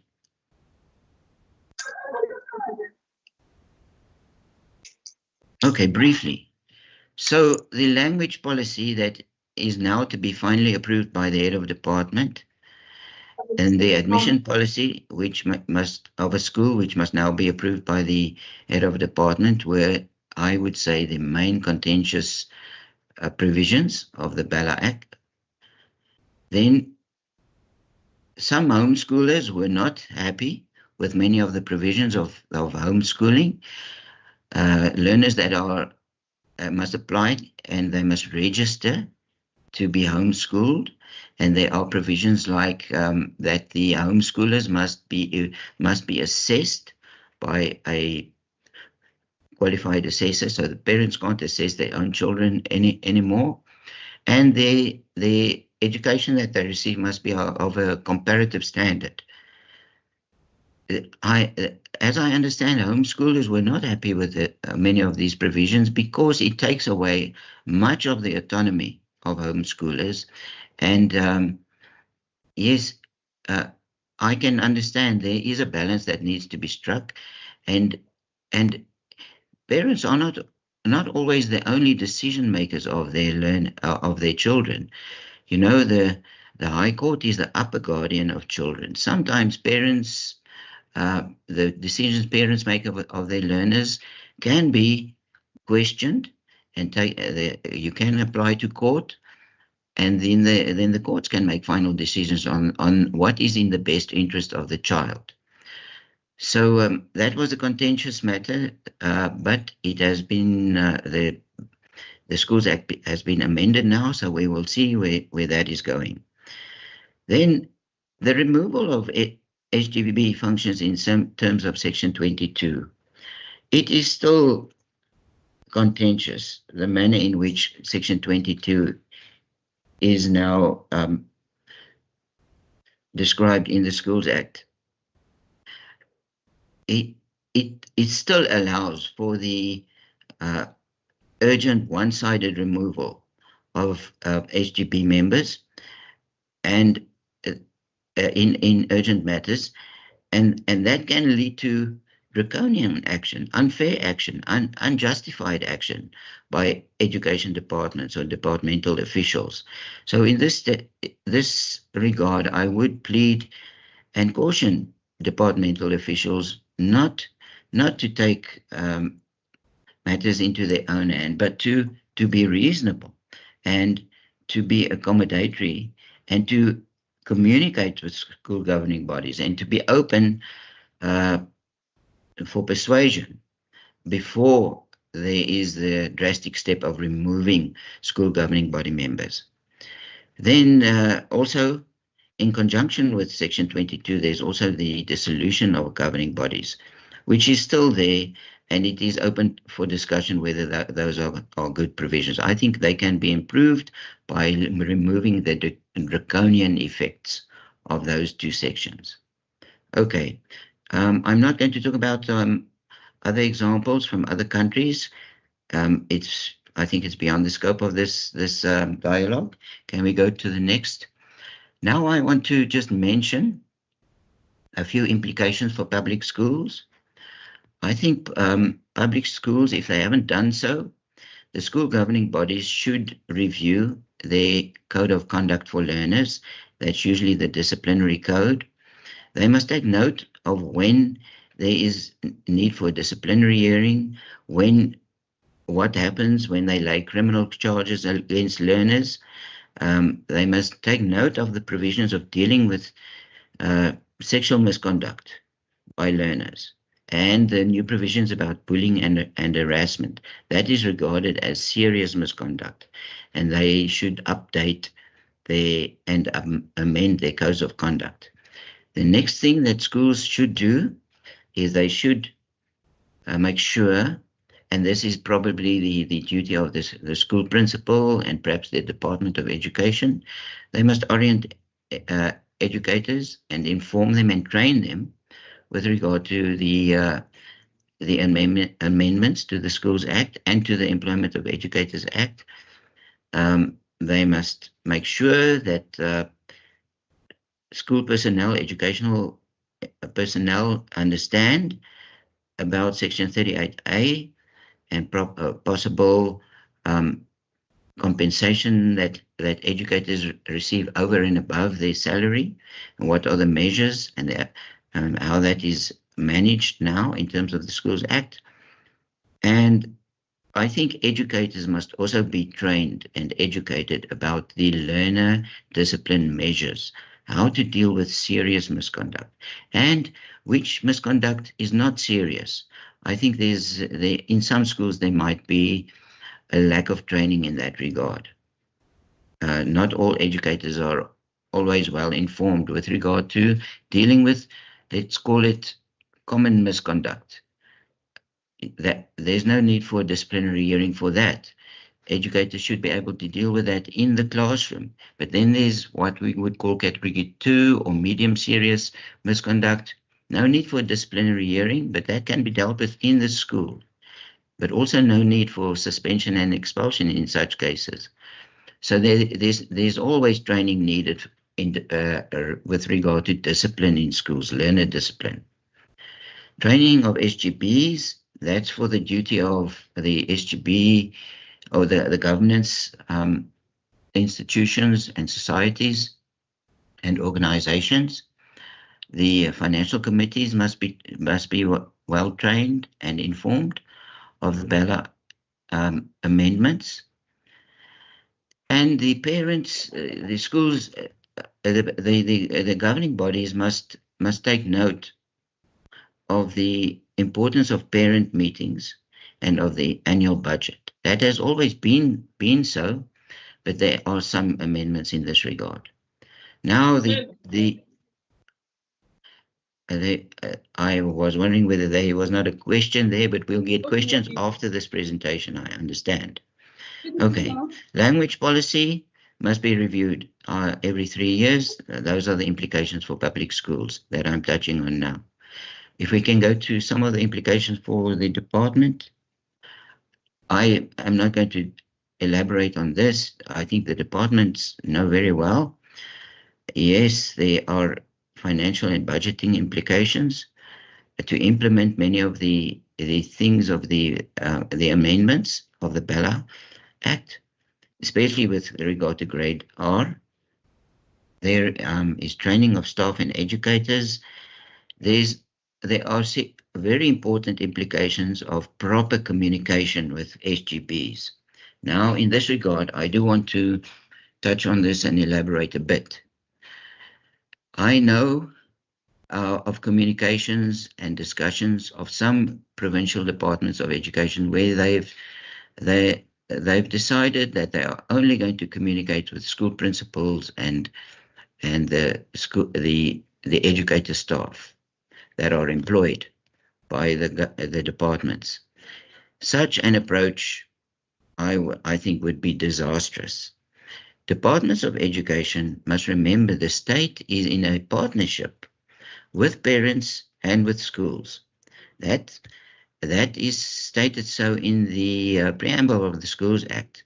It's a very important concept. And a partnership is not necessarily a hierarchical structure. It's a structure where they are, where it's expected of the stakeholders and partners to communicate openly and frequently in the interest of having the institutions function optimally. So departments of education, if it comes to these contentious issues of admission policies and language policies that might be changed or might be contested or disputed, it would not help if you simply give instructions to the school principals and tell them to speak to the school governing bodies and expect the school governing bodies not to contest that. I can't agree that there's not going to be any litigation. The fact that there's no litigation or that the constitutionality of the BELA Act has not been contested yet is not an indication that there's not going to be litigation. There's always going to be litigation. There are always disputes. As an Afrikaner, I'm speaking for myself, I'm not speaking in a professional capacity now. I'm not speaking as an academic. I'm just giving my personal feelings at this stage. I was very disappointed by the decision by the Constitutional Court not to even hear the case of the Kill the Boer case. It is, I think, one of the indications that we are not a constitutional democracy anymore. Now, that's my personal opinion. It's probably not, it can be academically contested, but one of the expectations was that a constitutional court would uphold the constitution and hear these very important matters, and it did not happen. And why did it not happen? Because of ideological reasons, I think. So there might be reasons why the BELA Act was not contested in the Constitution. I don't share the optimism that everything is well. We know that South Africa is under the microscope or under the looking glass with the Trump, the Trump administration, that has brought a lot of attention to South Africa and to, I think, the plight of Afrikaners. And the BELA bill is one of those contentious issues.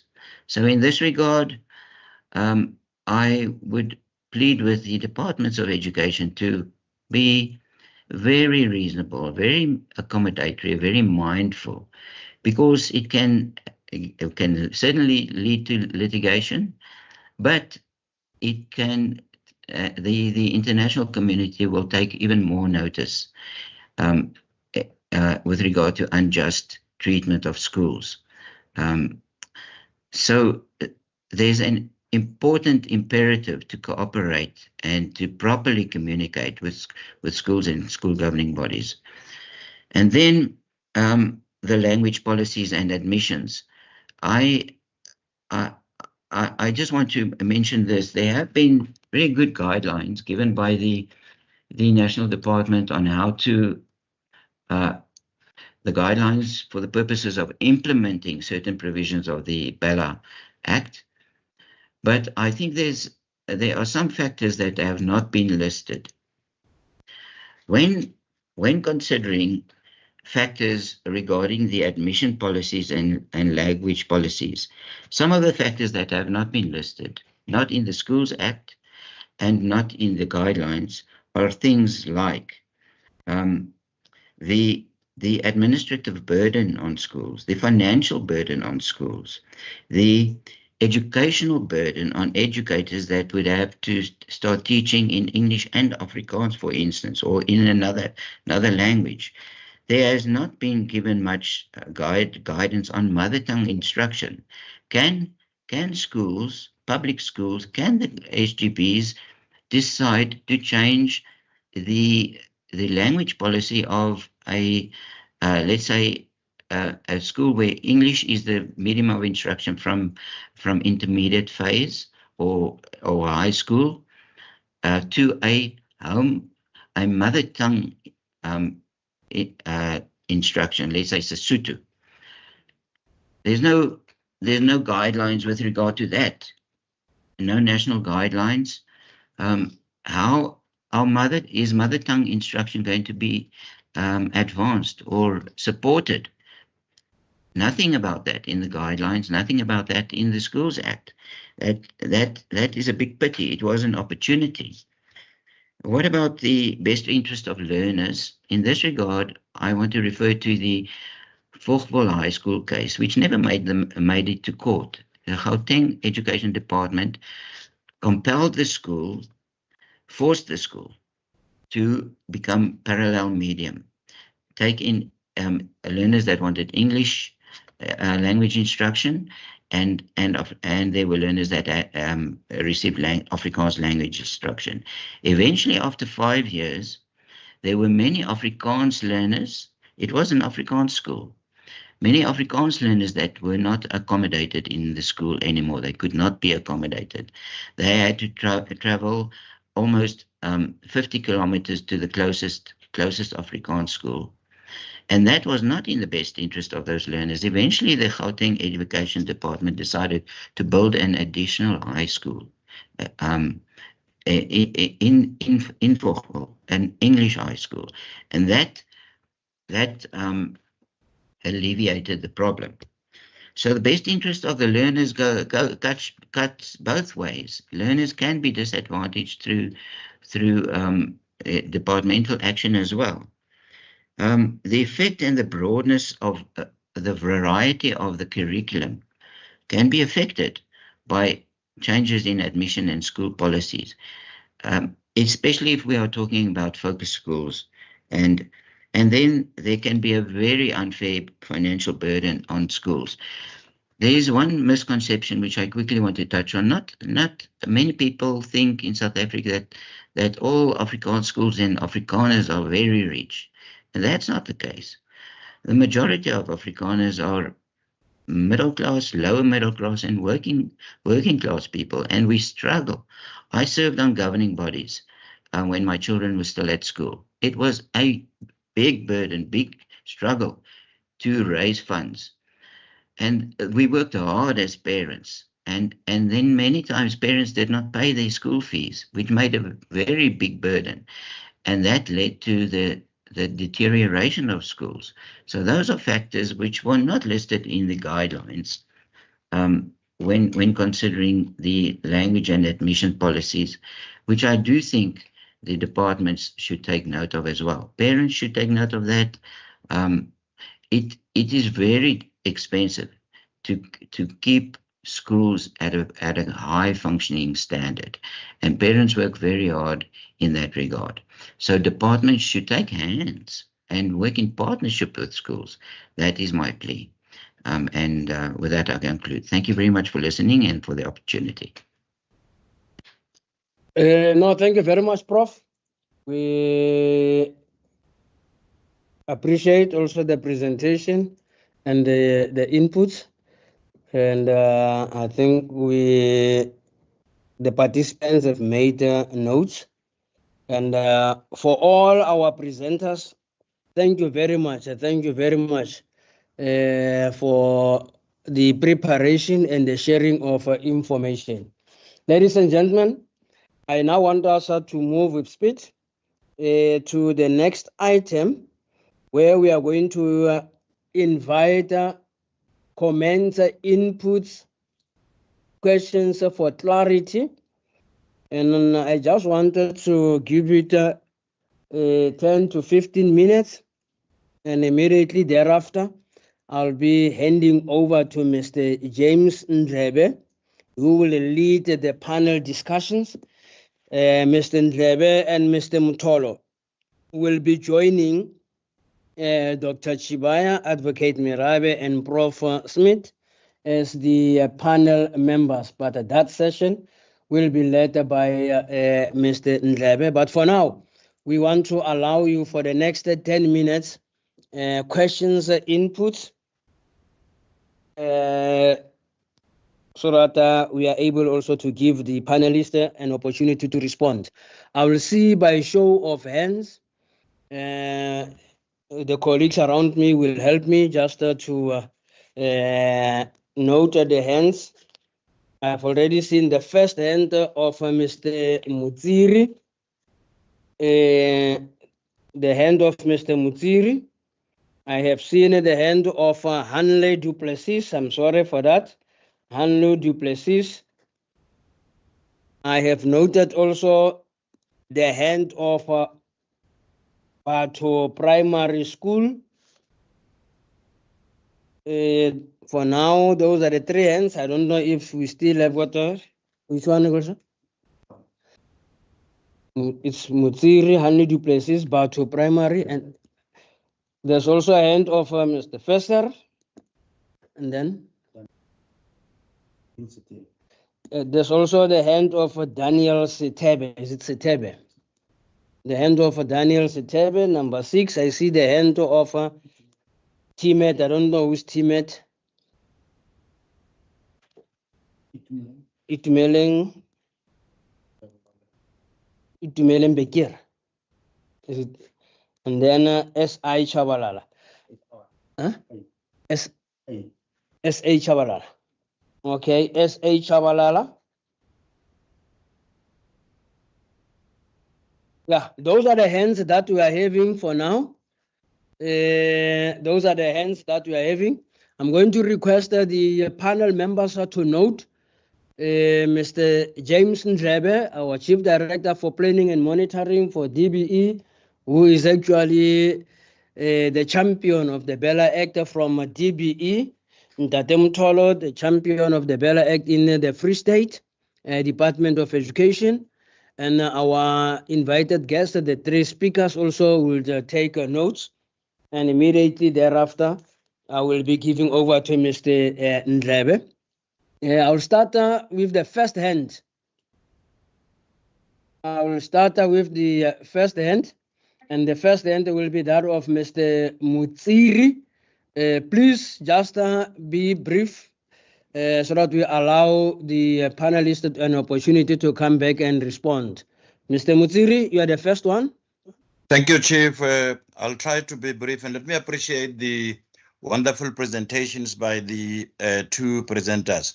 The Advocate Mirabe touched on a very significant aspect, the issue of capacity in approving school policies. As an advocate, you will know that that touches to the at the purport and the spirit of Section 36 of our Constitution, the limitation clause. With its key elements like reasonableness and rationality, keys like the fact that no right is absolute, proportionality and the balance between the need for a change or an amendment and the purpose for which it is meant. I'm talking about this. I feel that this is very, very important in the sense that circuit managers will know that they are the ones, the first level that approves policies. And I hope that this will, the department will make sure that these people that approve policies get the necessary capacity that or else maybe there be a section of the department, maybe from the legal section, that now deals or scrutinizes our policies so that they meet constitutional muster. Thank you, Dademho. Thank you, Mr. Mutsiri. Mr. Joan Fosser.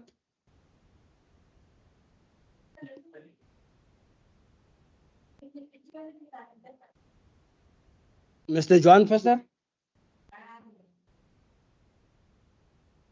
All right, we passed one first. Let's go to Hanley Duplessis. Good morning, sir and colleagues. Yes, I think this morning we've wasted our time if afterwards, after this dialogue and discussion, education won't be better. So I just quickly want to make use of this opportunity to lay on the table a few practical problems that schools already experience because of the implementation of BELA. Maybe let me just name two of them. And the first one is compulsory grade R. Schools does not have space for these grade R pupils. Schools does not have qualified educators. Schools does not have the infrastructure and funds. And actually, these numbers of the grade R pupils must be included in the 10-day statistics to be reflected in the NSSF payments made by the department to schools and the post-provision.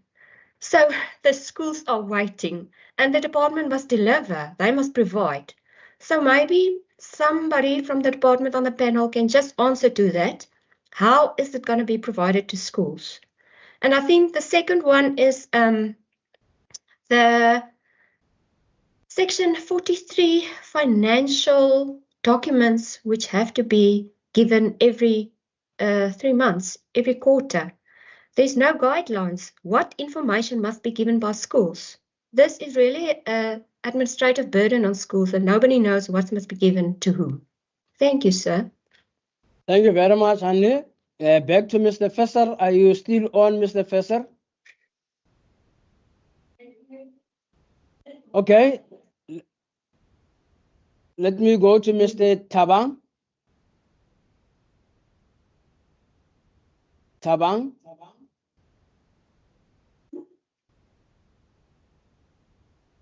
All right, we skip Tabang. Daniel Sitibe. Daniel Sitibe.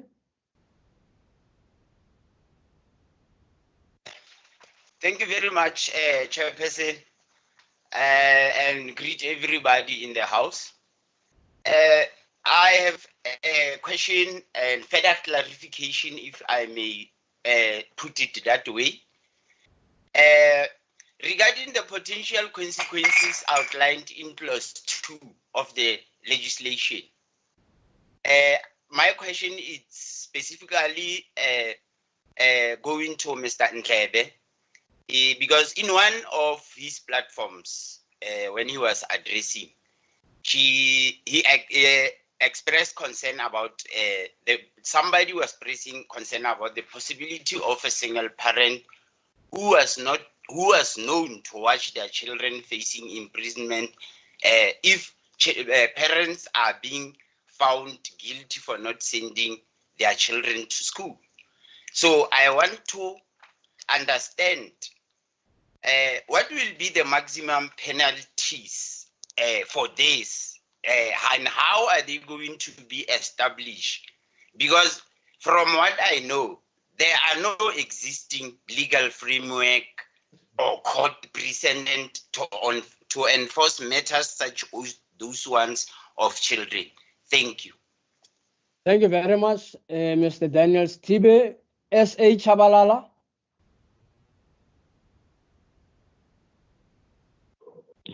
S.A. Chabalala. Thank you. Thank you for giving us an opportunity to talk about the Amendment of BELA Act.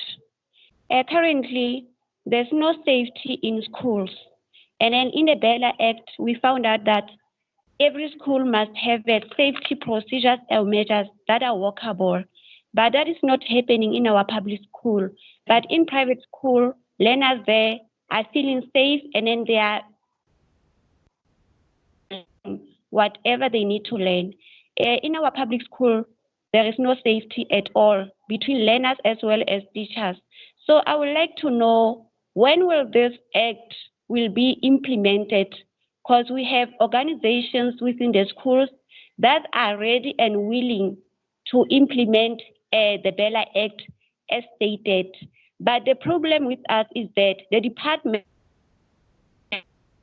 give enough support to those NPOs that are willing to eradicate high violence within the school. That's what I would like to know. Thank you, sir, for giving us opportunity. Thank you very much, S.A. Chabalala. Tau, can I request S.A. Chabalala and Steve to lower your hands so that we are able to follow? Tau. Morning, colleagues. Number one, I'd like to congratulate the Department of Education for taking this forward. It's long overdue.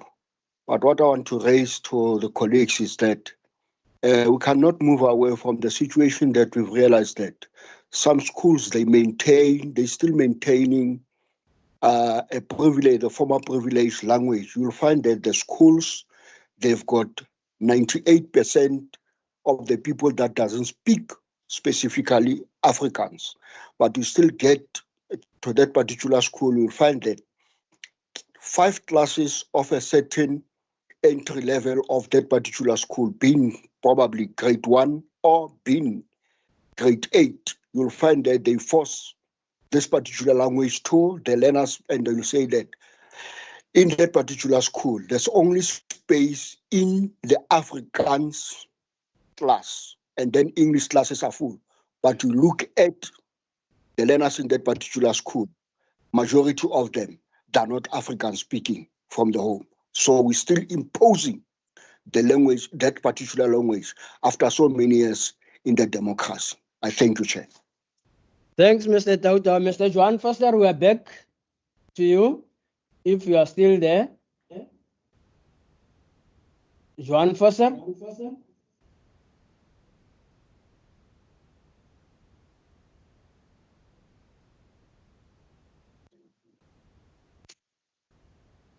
We can't hear. Johan, we can't hear you.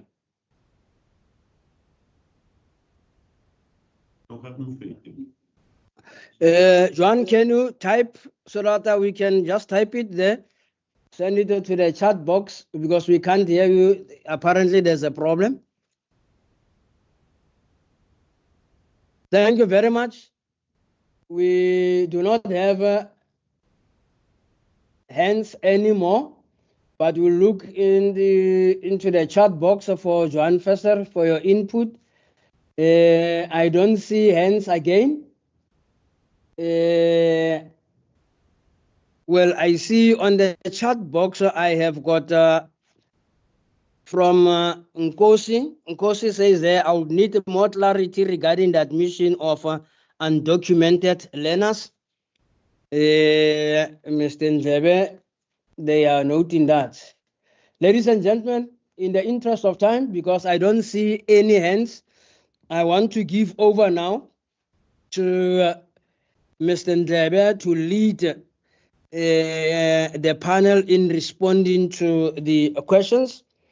Mr. Ndlebe, I give you up until 11:45. You give me back so that we can now close the session. I hand over to Mr. Ndlebe. But I see there's another hand. Is it Mudikela? Madikela A. Madikeledi, I'm sorry. Madikeledi? Yes, Ndate. Yes, Ndate. Madikeledi Sepamore from Khotsofalo Primary School. I just want clarity that because here at Farm School, we have, I think now is 2 learners. They are speaking Afrikaans. The other one is she's in grade 1. Yeah, the other one is in grade 1 and the other one is in grade 7. So how can you assist us regarding that? Okay, Marika lady. I see there's also another hand, Brenda Johnson.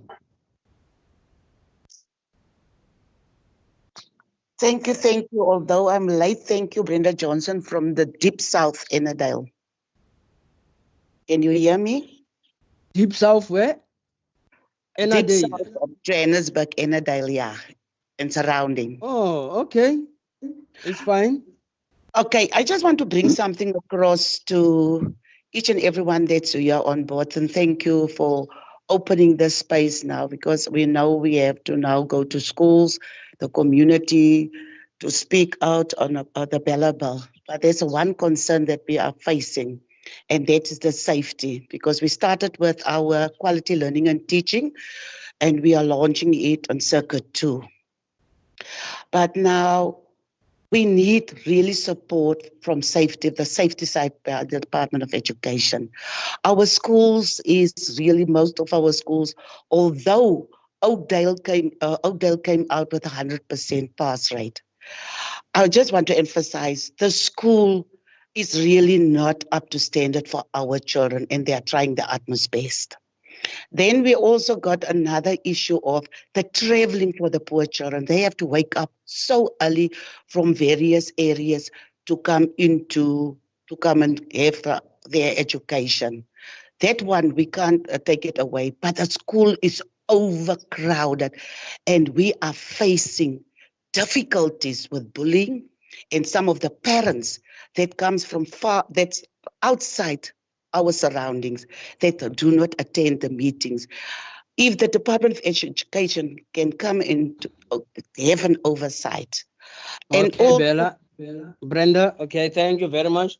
We are running out of time, but we have made a note, take a note of what you are saying. Thank you very much. Sikhosana, you will be the last.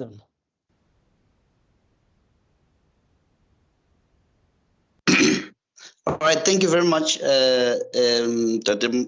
Mkhobo. And I would also like to acknowledge and appreciate the presentations made by the doctors and the professors. However, mine was just to speak to the idea that if we can, for the purpose of this act to be thoroughly implemented, I would suggest that a number of SGB trainings and other relevant stakeholders involved in the school premises could be undertaken, so that it is because the challenges that we've had is that a number of times you find that proper trainings are not being executed, so that more people know more information. So I would just suggest that that be done. Thank you very much. Thank you very much, Mr. Sikhosana. I think the colleagues are also taking note of the chat box. We have got Tabang Mutingwe, who's talking also about the safety in our schools. Space for grade R learners. Also, Joanne Fesser is also talking about grade R learners. I'm sure James is also looking at that. And then I have also noted Mr. Itumelem Bekir is also talking about the suspension of learners. How long does it take, when learners are suspended for serious crimes? Yeah, those are the inputs from the chat box, and others. James will be looking at all of them. James, I want to give over to you and your panel members, as I will be just taking some, just to take water. James? Thank you, Dr. Mkhobo. Are the panel members ready to start so that I wrap up? Dr. Mtolo and others, would you like to take the first shot?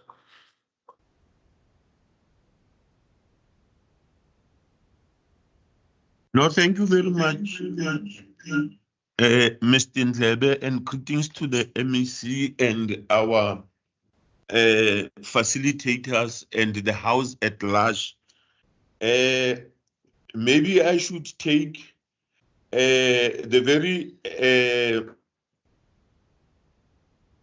one on SGB training. We are currently rolling out a program on training, physical training of SGBs and SMTs. It is ongoing. Other districts have started.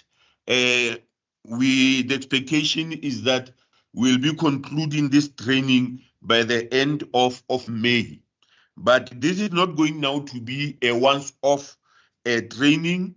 It is training that is going now to be ongoing, because as colleagues might have picked up from the different presentation, there are other clauses that are very long, like the ones that deals now with the closure of schools, which introduces a number of elements.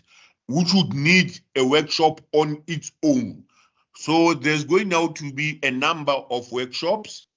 And when it comes now to the one now on learner safety and discipline, which will talk now to clause 7 up to 11 of BELA. I'm happy to announce to the House that the guidelines on learner discipline has been approved by the Council of Education Ministers. It has been made available to provinces, and provinces have made it available to districts, and national has mediated it to provinces and will be mediating it to districts, who will in turn now be training our SGBs and our SMTs on this particular aspect of learner discipline, which will even now include how do we go about respecting the laws of natural justice, which will respond now to the question of Mr. Bakir in terms now of the duration now of suspension whilst charges are being preferred against the learner. The ones now of Kretar, I think Mr. Ndlebe will clarify it further. The one on undocumented learners, the law is very clear, which is in line with our presenters earlier on now indicated that this was a codifying a court order. The Pagamisa High Court a judgment in the Eastern Cape. You would know, colleagues, that initially we were admitting these learners provisionally for 3 months, whilst assisting them now to obtain proper documents. But due to that court order, which has now become part of the law, we are required now to admit these learners, but we are still expected to assist them now to acquire proper documentation. And when we hit the brick wall, we must escalate the matter to the department, so that the department can engage the sister department in an attempt to assist those particular learners, so that at the end of the day, we'll have now all our learners now having the required documentation. And with regard to the issue that was raised by Mesiepa More, I think it's a matter that the district can best be able now to handle, because the law in terms now of section, in response to that section 29 that Advocate Merabe spoke of, where it is reasonably practical, this second language can be introduced, and even the language clause which empowers the HOD. There are a number of factors that the HOD has now to consider, and therefore, if the school is unable now to teach that particular language, the matter should be escalated to the district, so that the district can seek alternative placement for these learners. Thank you very much, Ndate Ndlebe, in the interest of time, so that I mustn't take too much of the time that you will need now to respond to other questions and to give us now a summary of the act as Ndate Mkhobo had indicated. Thank you very much, Ndate Mkhobo.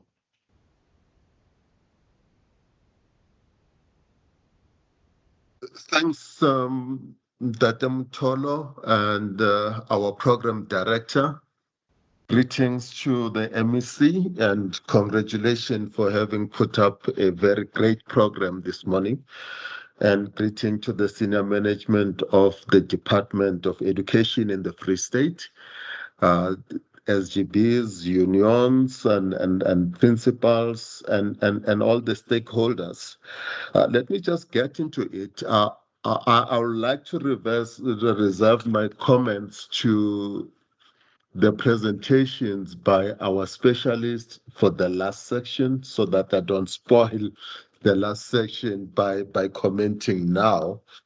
But let me go through the comments that came from the platform, starting with Mr. Mutsiri, the capacity to approve school policies.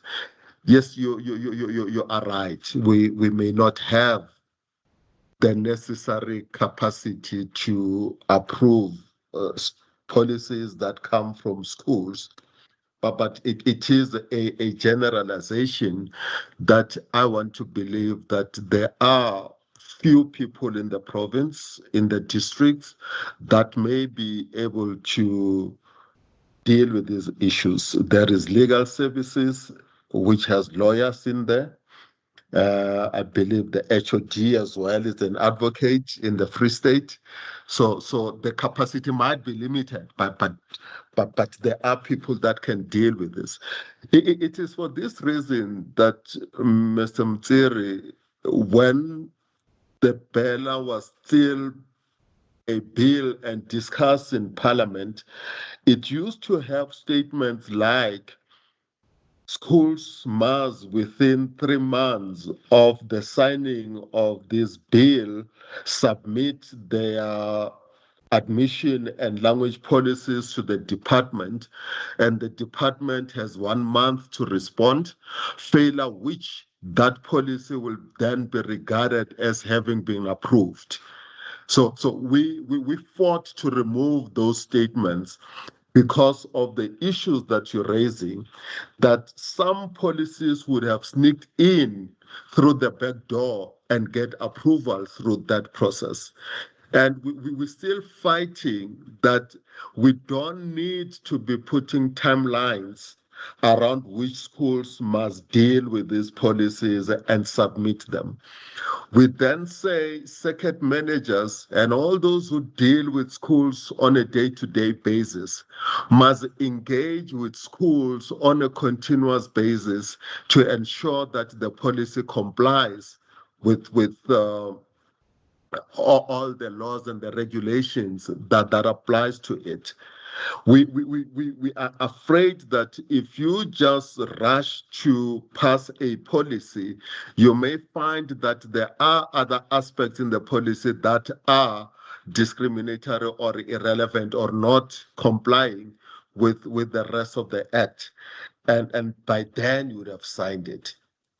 And we want to believe that when you deal with admission policy and language policy, it's not all the schools in the Free State that you need to dash and deal with them.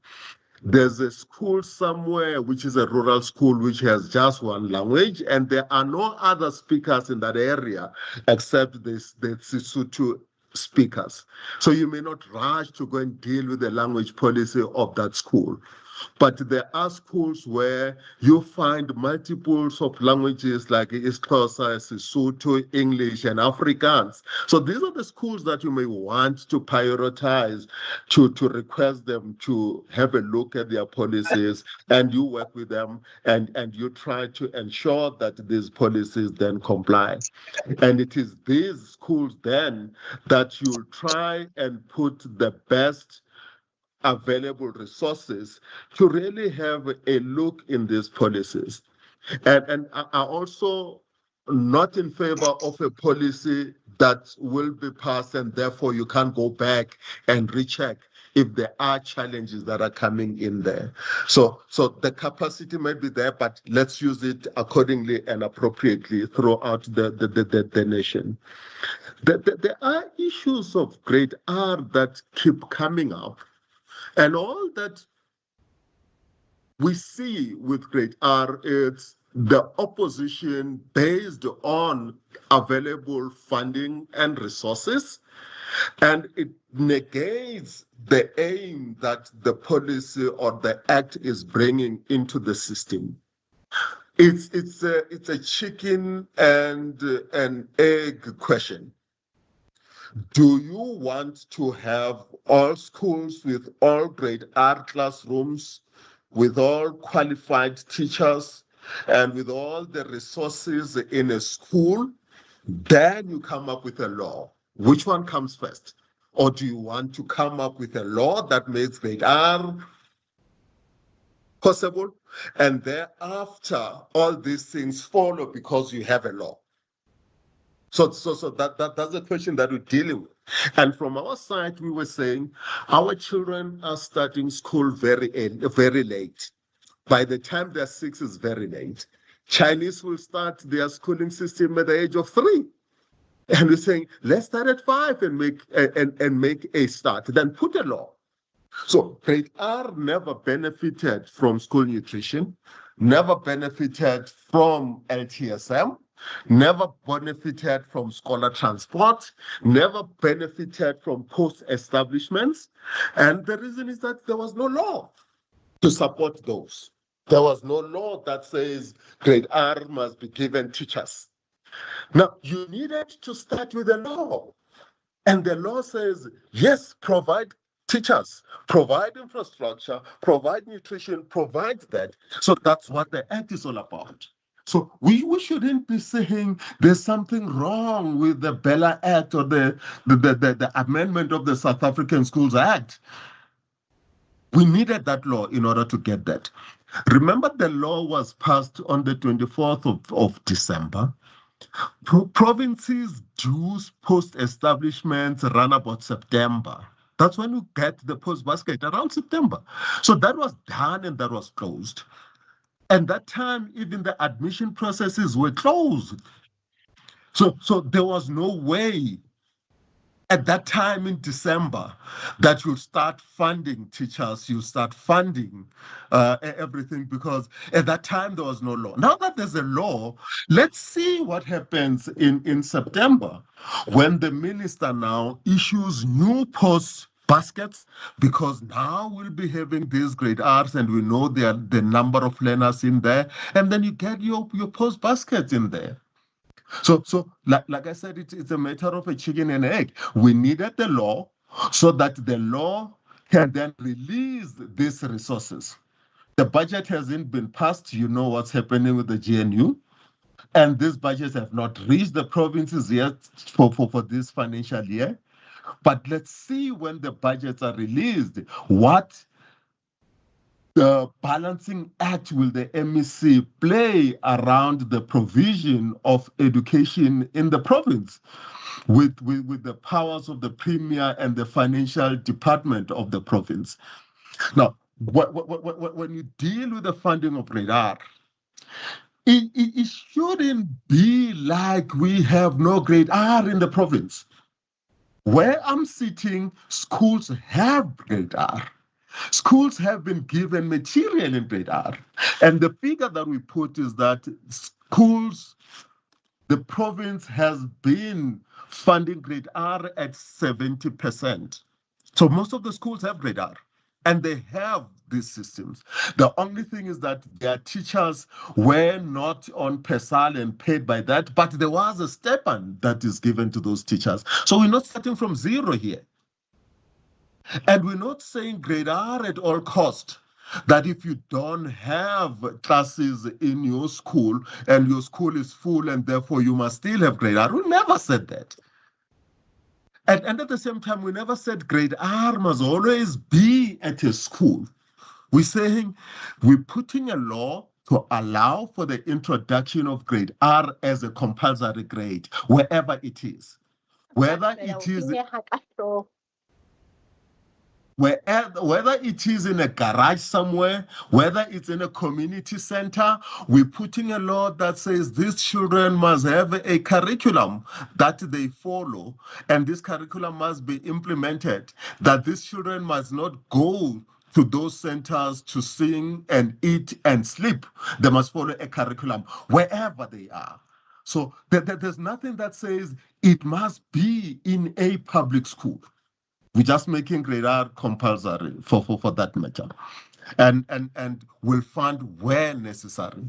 Now, when we talk about teachers, we may not have all qualified teachers. What we need is that grade R must be taught by qualified teachers, and the qualification is a B.Ed degree in foundation phase. That's where we're going.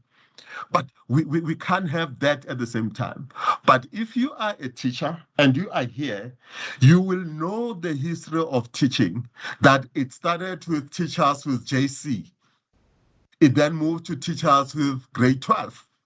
It then moved to teachers that were trained for 2 years. It then moved into SCD and SPDD. And every time we were raising the bar of qualification, we never got rid of what we have in the system. We allowed them to upgrade whilst they are there. We allowed them to be where they are now. Hence, in all schools, we have qualified teachers. We're going to do the same thing with grade R. We'll start with what we have, and we'll support them until this law is complied with. So we can't wait until we have qualified teachers, then deal with grade R seriously. We will continue to build it from the beginning until it reaches where it is. So my emphasis is that is the law first and the rest follow. There's a question about financial documents, that what do you want? Exactly what do you want? When you go to the Act, it says you must provide the department with income and expenditure of the 3 months. It's not something complicated. It's something that says, how much did you receive between January and March? And where did you get that money? So you'll say, I've received this amount from school fees. I've received this month from donation. I've received this from fundraising. And you just give a list of how much you got from which source. And then how much did you spend? Then you then say, we'll spend so much on what? Then you list that. It's not an audited financial statement. It is not a comprehensive thing. It could be just a page that says, this is how much we received and the sources. And this is what we have spent, and we have spent it on what. And we give it to the department. Now, to say it increases administrative burden, I'm not sure if for 3 months, if you've got your bank statement, you can't even indicate that you have spent 10,000 Rand on salaries, you have spent 20,000 Rand on maintenance. Is that an administrative burden that you do every 3 months? Now, the challenge here is with the department, that if you haven't received those statements and you haven't followed up on those statements, then you are contradicting what this policy or this act is trying to prescribe. And I think it was Dr. Chibaya who was saying, no, it was the MEC, that if we don't implement this, then the act will fall flat. So the implementation lies with the department. If every circuit manager today can't vouch how many of those statements he has received yet, then it means you are not implementing the act as it's supposed to be. Because this is a very, very simple thing, that can we have those statements at the end of every quarter, then we know we are really implementing the act as it is. There's a question here about the penalties of parents, and it looks like we having this department if I put it in that way. That's it. Parents are now going to be subjected to prison and penalties and all that. The aim is access to education, Dr. Solomon Chibaya. If a child is not at school, it says the department, the head of department must investigate the circumstances around the child not going to school and try and resolve those challenges and ensure that the child is at school. That's the beginning. It's not going to be hunting down parents. It's like, investigate what the reasons are. Is it scholar transport? Is it poverty? Is whatever it is, and try and meet the parent halfway and resolve the issue. But where you get a parent that says, my child will never go to school over my dead body. For example, I don't believe in this education, or I just don't care, but my child will never. It is those parents that we're going to prosecute and take to court. Obviously, it's the court that will decide what happens to that type of a parent. And then come these issues that says, but if you take a parent away, what happens to the child? Are you looking at the damage that the parent is causing to this child by refusing by refusing the child's education? What will happen to this child when the parent dies and all that? You're destroying completely the future of the child. And then we have to argue that no, allow the parent to bring up the child when the parent is really corrupting the child, damaging the future of that child completely. And you wanted to know the penalty. The penalty is a maximum of 12 months in prison. And I just hope we won't get there, because the department needs to convince the parent not to lock the child at home and allow the child to go to school. Issues of language are key. I think the last time I came to the Free State and we were training circuit managers around this, I raised an issue that, can anyone explain to me why a school in the middle of Bloemfontein has 100% black children, but these black children are doing English and Afrikaans? Can anyone explain what is happening? Because when I look at those children, they were all either Xhosa speaking and Sesotho speaking, probably with other languages and all that. How possible it is that there's not even a mother tongue that is taught in that school? Because mother tongue is not the language of teaching and learning. Mother tongue is the language that you come with from home. And if we're trying to advocate for mother tongue because children learn better, because children understand better, and that is why the Afrikaners are doing well, because it is mother tongue all over, whether it's church, whether it's shopping, whether it's going to school, it is that language. But how come that African languages, in Bloemfontein in particular, will never have access to being taught in Sesotho, which allows for the transfer of values and norms? But it just doesn't happen. How possible is it? And remember, when you introduce a language, it says talk about resources as well. And there are laws that says how many children are supposed to be in a classroom for a language to be introduced.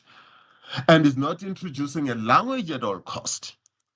And there are those that I've addressed before and say, the problem you can't introduce English in Springbok is that the numbers of children that can be taught in English are not enough for government to can sustain that. And that is why in Springbok it will always be Afrikaans and Afrikaans forever. But to say I have two children, one in grade 1 and another in grade 7, who speak a particular language, then the question is how do you do that? Because your law says it's 1:40 and it's 1:35 in a high school. So how did that become possible? That there is a class, a language that has one learner, and then you then have a teacher to do. How did you even allocate a teacher for one person when we're supposed to have 35 and all that? And I know I said I'm not going to address our esteemed guest here, but it is very important for me to also deal with this issue. What does it mean to say the department has forced a language into a school that has driven even the number of African learners out of the school? For me, I can't comprehend that. How did it happen?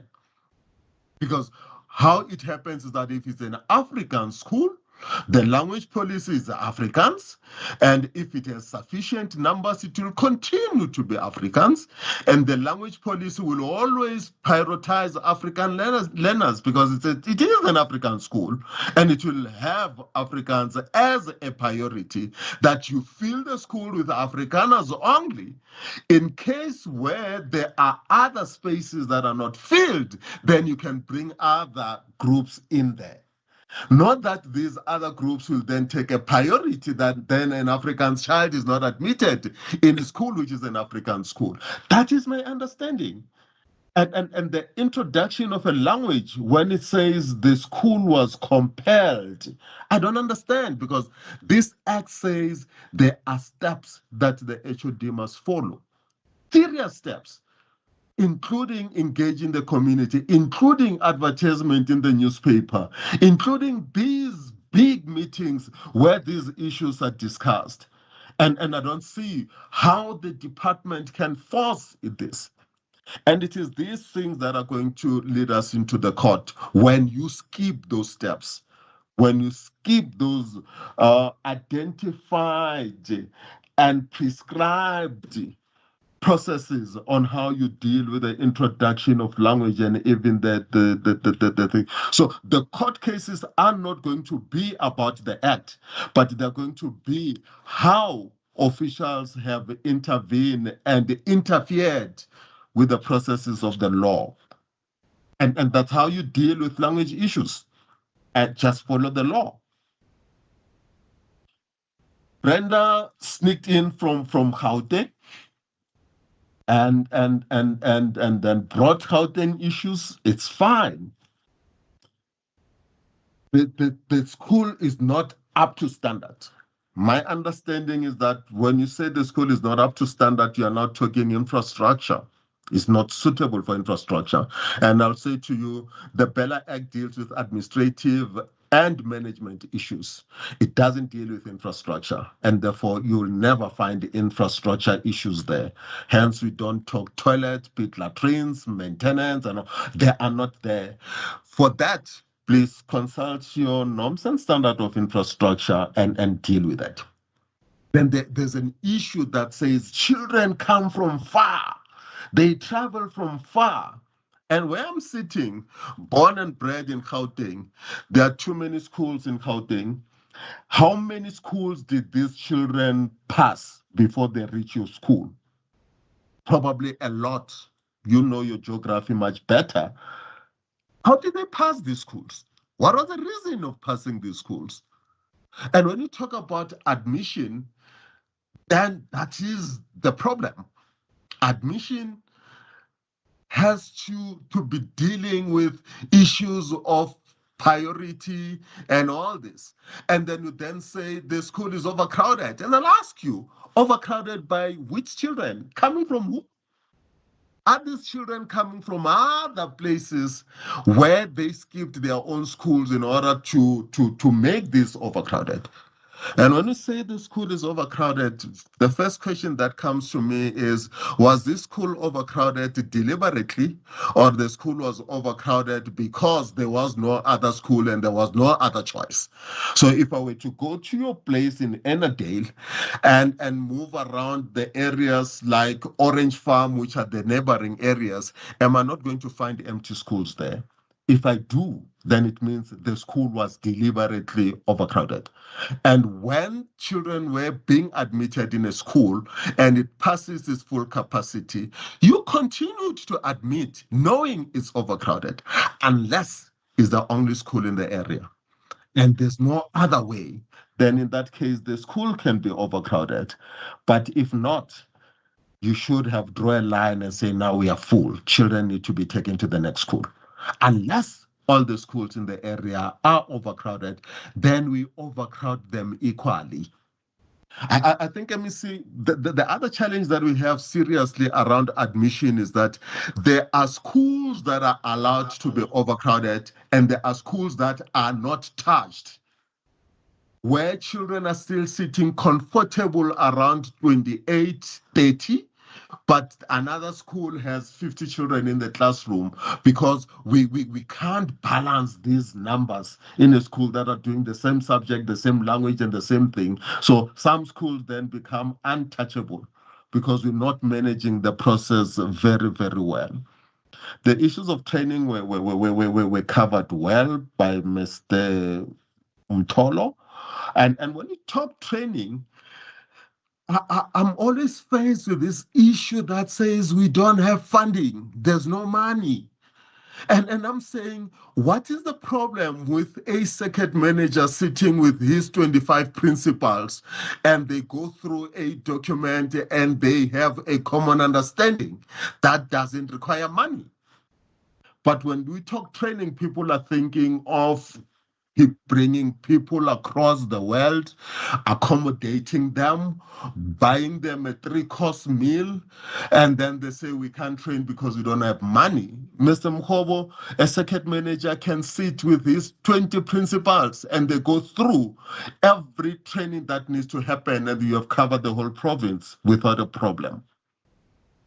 Suspension is prescribed. The number of days are prescribed in the Act. And suspension tells you what you can suspend for and which one can go graduate into expulsion. It indicates what is considered serious. And Mr. Mtolo says CEM has passed a document on how these suspension and the code of conduct and the expulsions and the disciplinary hearings needs to take place. And that is now prescribed, and there's no shortage of information on how this needs to happen. But our worry here, it's when you deal with these issues of disciplining learners, is that schools just willy-nilly expel and suspend without following due processes. Principals just send children home. At the end of the year, children just get a report and a transfer card that says don't come back. And this is where we need to emphasize these things and deal with them. There are a lot of issues that come with school safety. And the department is doing nothing about school safety, and all these things are brought by the fact that our schools are crime-ridden, and it takes us to actually whose mandate is it to deal with crime? Because this is a mandate of another department, which may not be the Department of Education. And when you deal with crime issues, is that our teachers are trained to teach. The discipline is something that has been given to parents via SGBs and all that. That really, what are teachers expected to do? And what is the department expected to do? A teacher gets shot at the gate. A teacher gets shot on his way home. A teacher gets shot inside the schoolyard. And it's like, what is the department doing about it? And we say education is a societal issue, which means we need more of a dialogue around it. You actually don't need a law, because the law is there. It says no weapons in a school. But when people bring weapons and you are not a law enforcement agency, what do you do? So that is why the Act will focus itself in the schoolyard, talk about the search and seizure, talks about drugs, talks about not bringing weapons and all that is the law. But when it gets broken to such an extent that it gets out of control, it then jumps out of the powers of the Department of Education, where somebody gets stabbed in a schoolyard.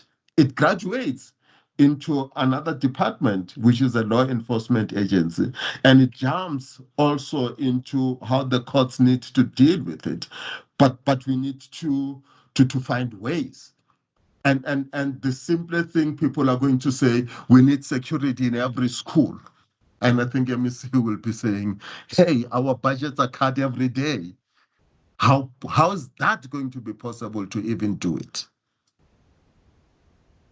I think these are the questions that were raised, and I and Mr. Mtolo has responded to all of them. Yeah, thank you very much, James. Thanks, James. You have adequately responded to the questions. And I know the participants, we might have not responded to everything, but like we indicated, there's going to be extensive training on the BELA Act as it will be rolled out throughout the province, where we will engage more on a number of issues. Here we are just trying to say, let's have the same understanding and have the knowledge that when you go for the training already, we have introduced many people to the BELA Act. Thanks very much, James, and thanks very much, Ndadam Tola. Now I want to give over to the MEC to do the concluding remarks, and thereafter pause for the second session and allow those who have been part of the first session to log out, but those who want to remain can still remain. Because we're going to start with the second session just immediately after the concluding remarks of the Honorable MEC. MEC, we are now in your hands. Thank you very much. Thank you very much, Mr. Mokhobo and your team. And let me take this opportunity to really extend my gratitude to our presenters, to our facilitators, as well as to all the people who are on the platform. I think we have really done well in terms of covering the areas that I thought should be covered. You know, when I spoke about this matter, when I first raised the issue of a webinar, I think you really met the expectations out of this. This is what I wanted us to do. And I'm glad that we have reached the coverage of over 500 at some point, although now we are slightly below 500. But that in itself means a lot. It shows that our people have actually been eagerly awaiting this moment for us to be able to give them this platform. And I'm also glad because we also had a sense, we were able to get a sense of what people are thinking about the BELA Act. So this gave us a good platform for us to understand, to get into the minds of the implementers and the minds of other people with regard to this particular piece of legislation. And I don't know, Tate Ndlebe, I did not hear you making us aware of the fact that not the guidelines, but the regulations are still in the process of being finalized. I hope you have touched on that. So that because I had a number of questions around the issue of whether there has been enough guidance with the implementation of this and that. So I thought maybe we should also highlight the fact that the DBE is in the process of finalizing the regulations, as of course prescribed by the very BELA Act, to say that certain portions of the BELA Act, certain provisions would need regulations for their implementation. So I'm glad that we have had this particular platform, and I really want to thank everyone. And on that note, thank you very much for directing this particular session in a very professional and efficient way. Thank you very much. Thank you very much, MEC, and thanks to all the participants. Like we said, we will be starting with the second session. We just wanted to pause for a bit. Those who want to log out may do so, but those who want to stay and have the second bite of the same presentations can stay. And as we allow new people to join us. But for now, we will be pausing in order for us, I'm sure at about 12:15, we can start with the new session.